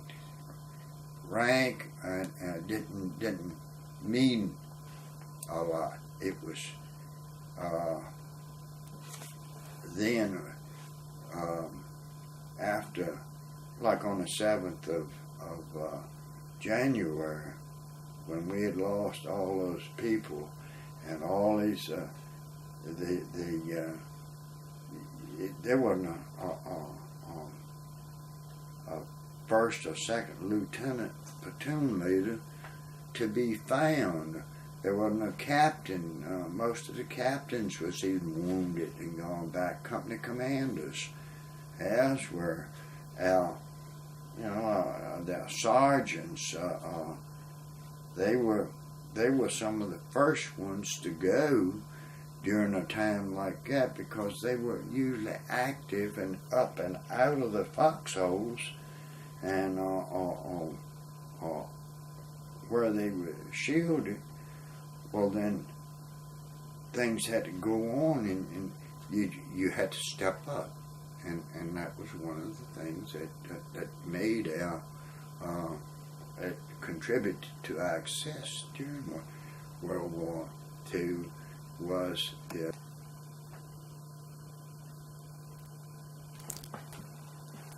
During the Battle of the Bulge, you were in combat for about 2.5 months, and in that time you saw your buddies blown apart, you saw strangers blown apart, you saw prisoners taken, you saw prisoners not taken, and you were wounded, and you had your hands and feet frostbitten. How did you find out that you were incapacitated? Well, it was more or less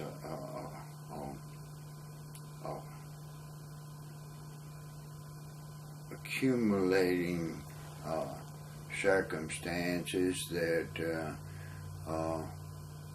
every day, from the day we went in to the Battle of the Bulge and on the 25th of December, it was cold and snowy, and during the battles, during your assignments and patrols, the adrenaline was flowing. You just kept going, and it wasn't when you got a chance to stop, you just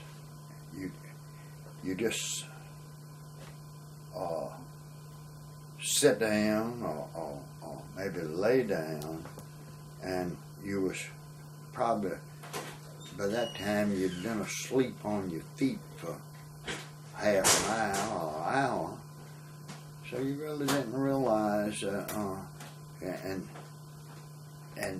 so the next morning, or you woke up, you put the shovel to push the snow back off of you.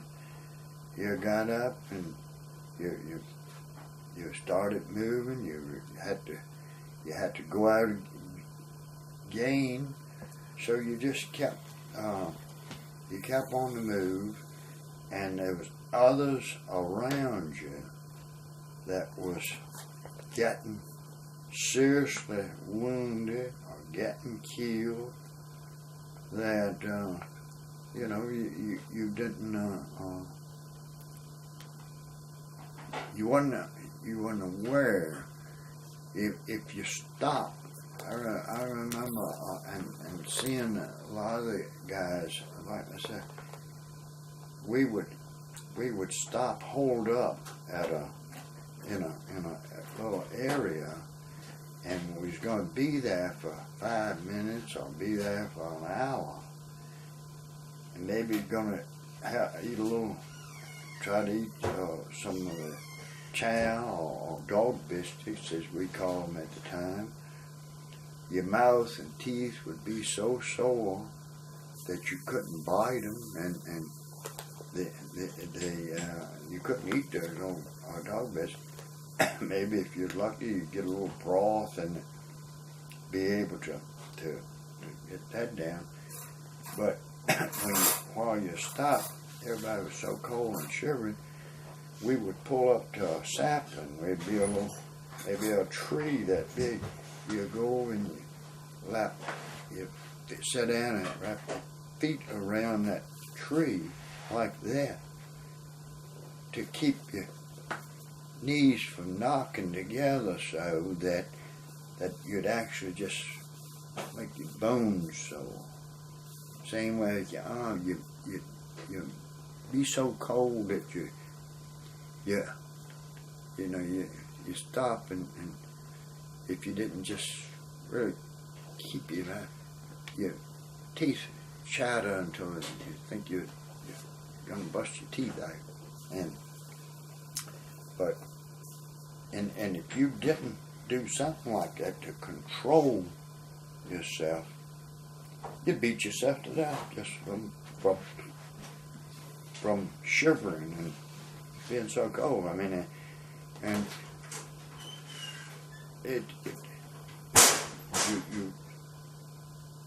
it's hard to describe the misery that it is, and I've often thought I'd promised myself then, if I ever get back to where it's warm and thaw out again, I'll never complain about the heat again. And I remind myself and other people about that a lot. The hot days like we had last week, it didn't bother me a lot, because I just, but it's hard to describe so the misery that you go through, and you sort of become numb to it, but with all this other stuff going on around you, your buddy's getting 88 right through his middle, blow him half in two. Another buddy's whole face gets shot off. This one getting killed, that one arm blown off. Your problems are so minute for theirs that compared to theirs, that you just keep on, and there's no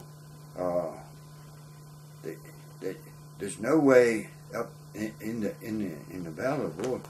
There was no way to say, well, I'm just sick of this, I'm tired of this, I'm just going to go walk on off and sit down a while and get myself back together, and until I feel better. You couldn't do that.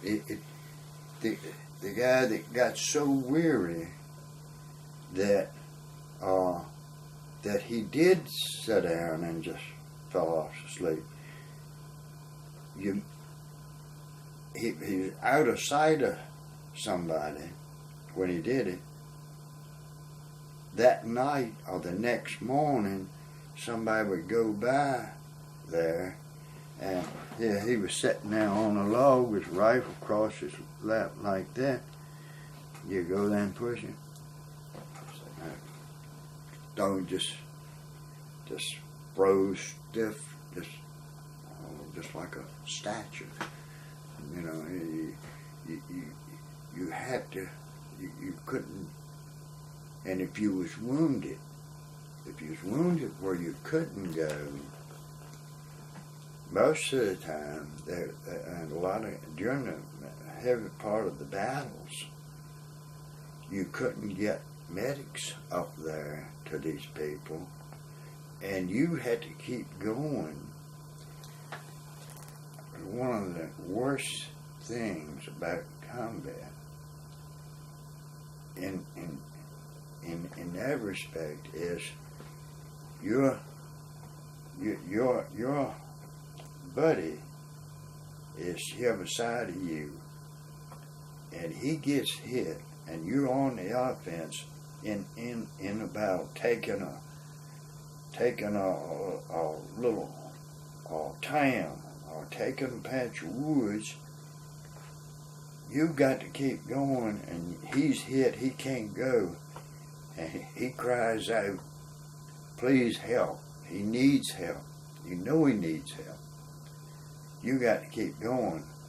If you do have a chance to get back, find he has frozen to death, or he's bled to death, and there was nothing you could do. But and this happens so often during the Battle of the Bulge, and I'm sure it happens in all battles, but during the Battle of the Bulge, it was so much different from other, due to the weather conditions and the terrain conditions and everything. When you were sent home, how'd you get home? I came back on a Liberty ship from Le Havre back into Camp Kilmer, and then down to Fort Meade, and was discharged the next day from Meade. I actually jumped ahead a little bit. During the Army of Occupation, what was your job then? The Army occupation over there was most of the liberation of the concentration camps, and hauling the personnel that was coming over for the Army occupation to relieve the High Point guys coming home. We would meet those in Munich, pick them up, bring them out to the base, and they would be processed. Then we would haul them out to Wiesbaden or various places that they would be stationed on the continent, and then we would take them out. And if somebody say at Wiesbaden or any of the bases there, we pick them. High Point people would pick them up and bring them back into Sperryville, where they would be processed, give up their overseas stuff. So you were driving trucks? Yeah, I was assigned to a motor company, and I was motor sergeant for the trucking company, and so that was what I did for about 8 or 9 months, and then just most anything that needed transportation and needed troop movement or needed supply movements, and the 2 or 3 of the concentration camps, we went in and they picked up the displaced personnel and take them back to their places where they would be processed to be taken back to their homes. And when you saw the concentration camps, I don't want to go by what you might know now, but when you saw them that first time, were they as terrible as we're told today? There's no way to describe it. It was awful.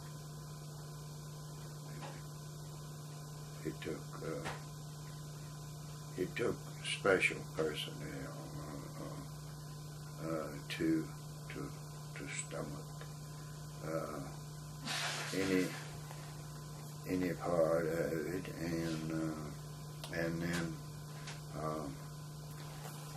then a lot of them had tough time doing it. You remember the names of the ones that you went to? Yeah, the Stuttgart was the one that outside of Munich, Stuttgart, and then it was another one that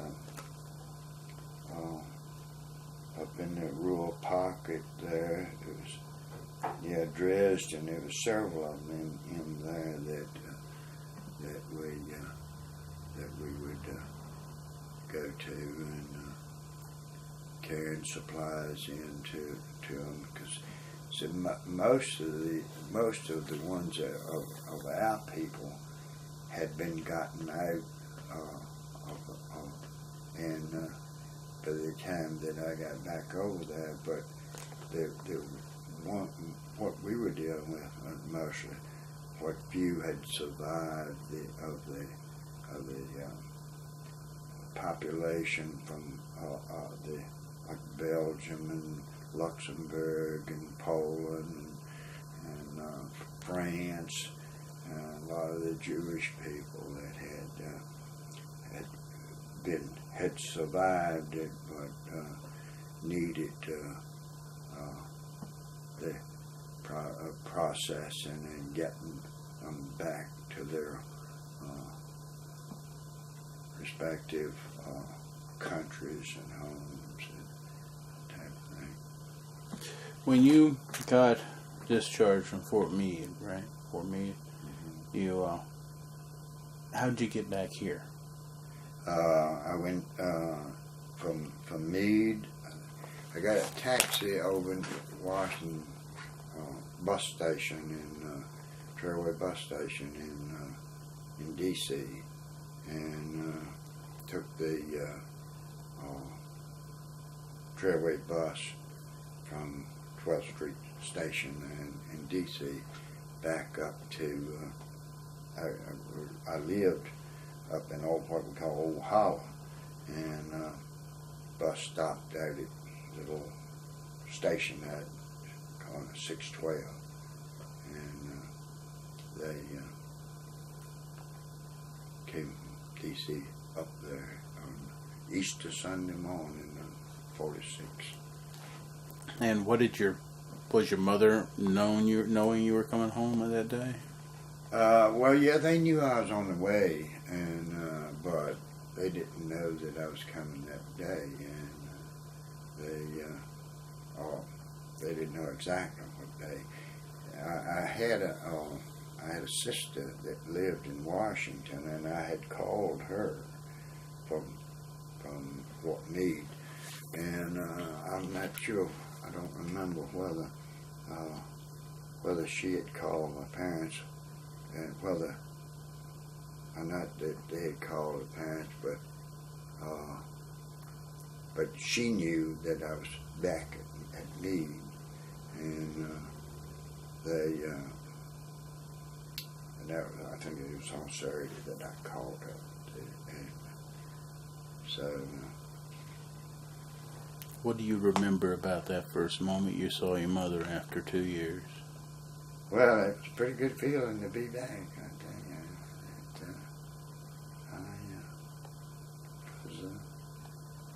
As I say, it was Easter Sunday morning, and we had attended church up at Old Hollow Church, and I got up there in time to get. We got there. It was 11 o'clock service that went straight on to the church, and that day. It was good to be back. Did you try to go to school or get any money for the GI Bill after the war? Yeah, I went to Smithdale, Massey in Richmond, and applied and started down there. Went for a couple of months, and my father was in World War I, and he was gassed during the war over there, and he had a lot of problems during his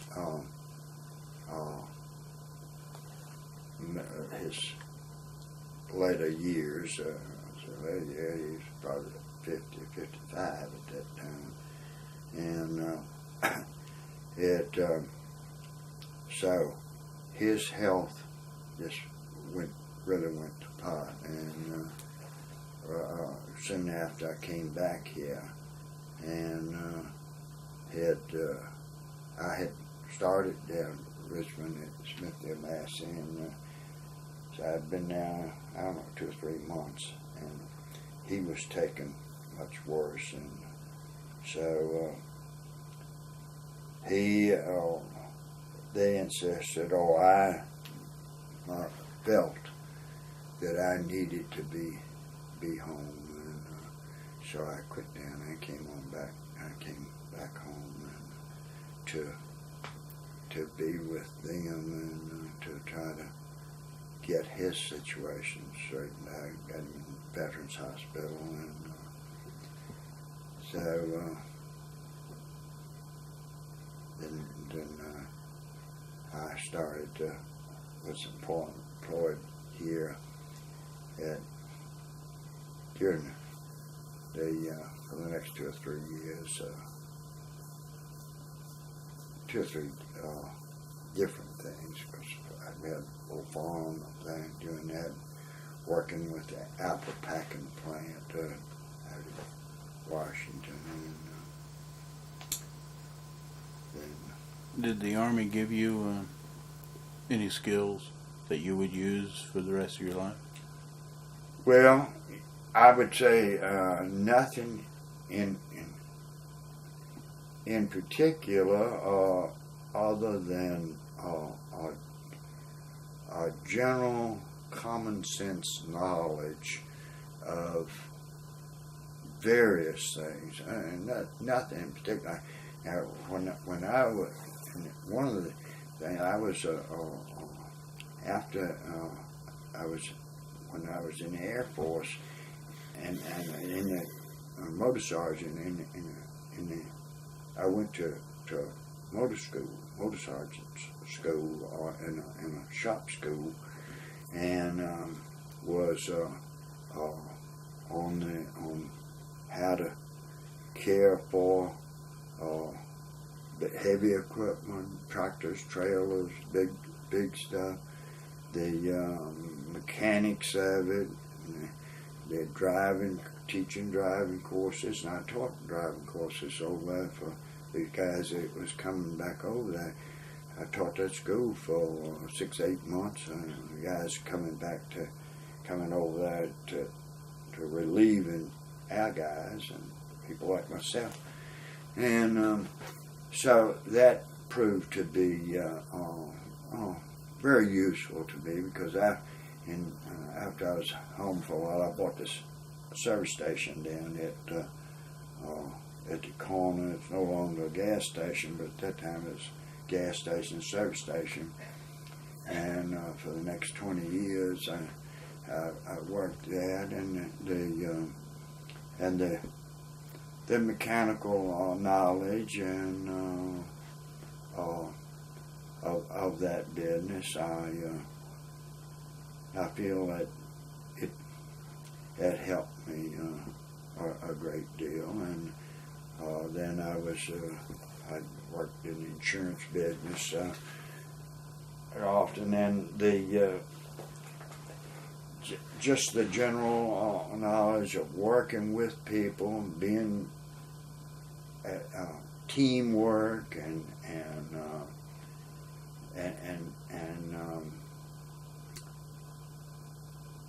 how to relate with other people and that type of thing. I felt that was very useful, and certainly in the sales and in that phase of what I had been doing. Are there any final thoughts about your wartime experience that you would like or hope that the future would learn from?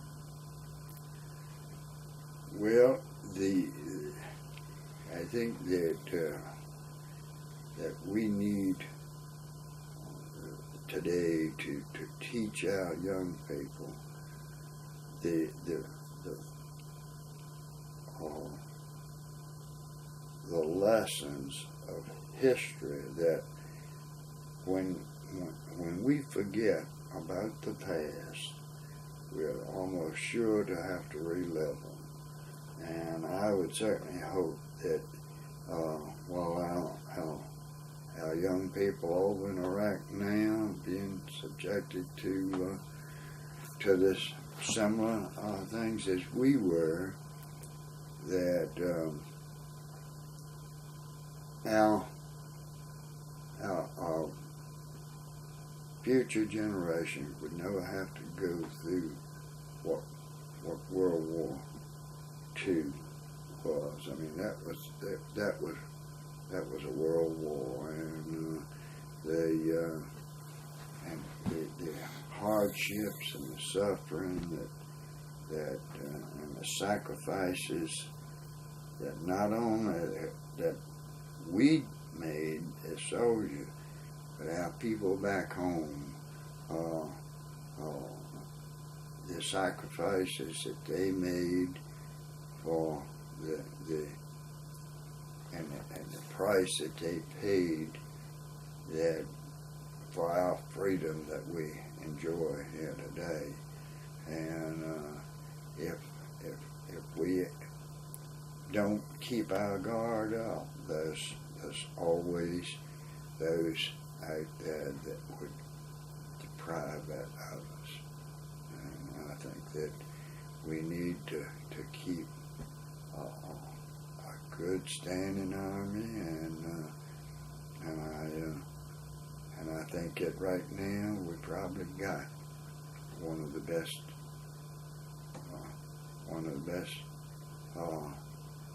military forces that we've ever known.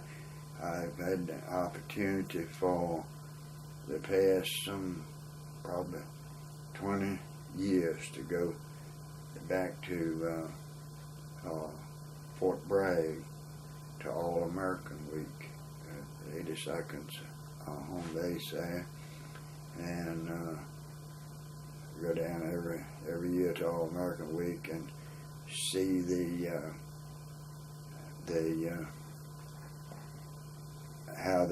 what the Army has and the way that they operate, and it is absolutely awesome that the way that our people are trained and the readiness that they have. Have you ever been back to the battlefields where you fought? Yes, I was over there 2 years.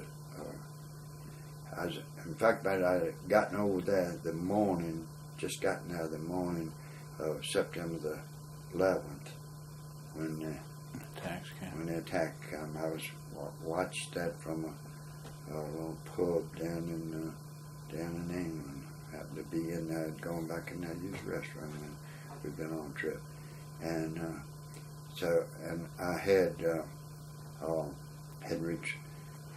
was over there for 15 days, and I'd gone to England, London, and then took the tour from there down to Southampton, got on a barge and went over to Normandy, got off at Normandy, toured all the beachheads and there, and then on up through France, followed the path that I did when I was over there, on up into Belgium and Luxembourg, Holland, and on across into Germany and Frankfurt, and back to. Did you go to the same ridge the Skyline Drawbridge. Yeah. And did it look different? Yeah, it looked right much different, but you know, the towns, the countryside didn't look that much different. The towns were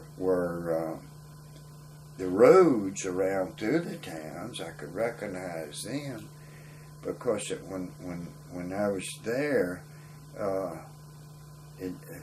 then it was the towns had been taken, retaken, and then pushed back. But most of those towns were just shambles. The houses along these little roads, most of them set up on banks. The little road went down here.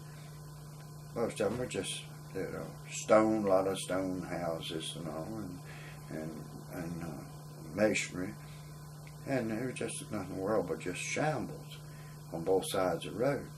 And we go through the little towns, and most of those little houses are back pretty much like they were, and the bridges, and they'd and most of the time they didn't widen the road any. It just kind of put them back like they were.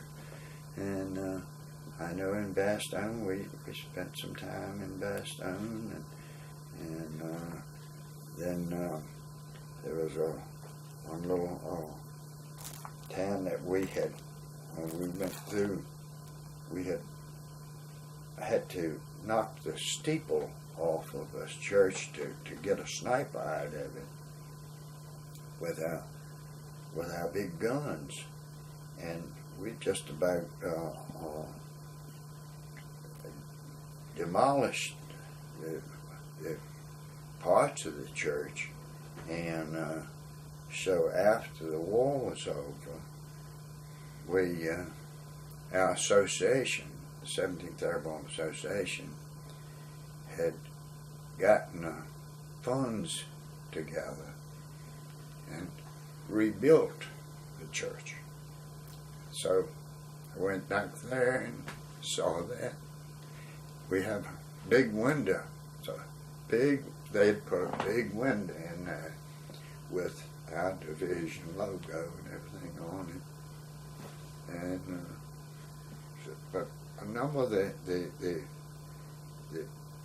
as we go through these towns, usually the churches and the steeples is where we'd always get some sniper resistance from them. And if we didn't call for the tank support to wipe them out, we'd do it with bazookas, and that was one of the main things that back on this tour we noticed that the churches and the steeples would be back on. Well, thank you, Mr. Johnson, for your time, for helping with the Veterans History Project. I hope that you will give my name and number to any of your friends or anybody else you know who were veterans or people who lived during World War II as civilians, so that they can better be able to tell their stories. Thank you very much. Well, I appreciate your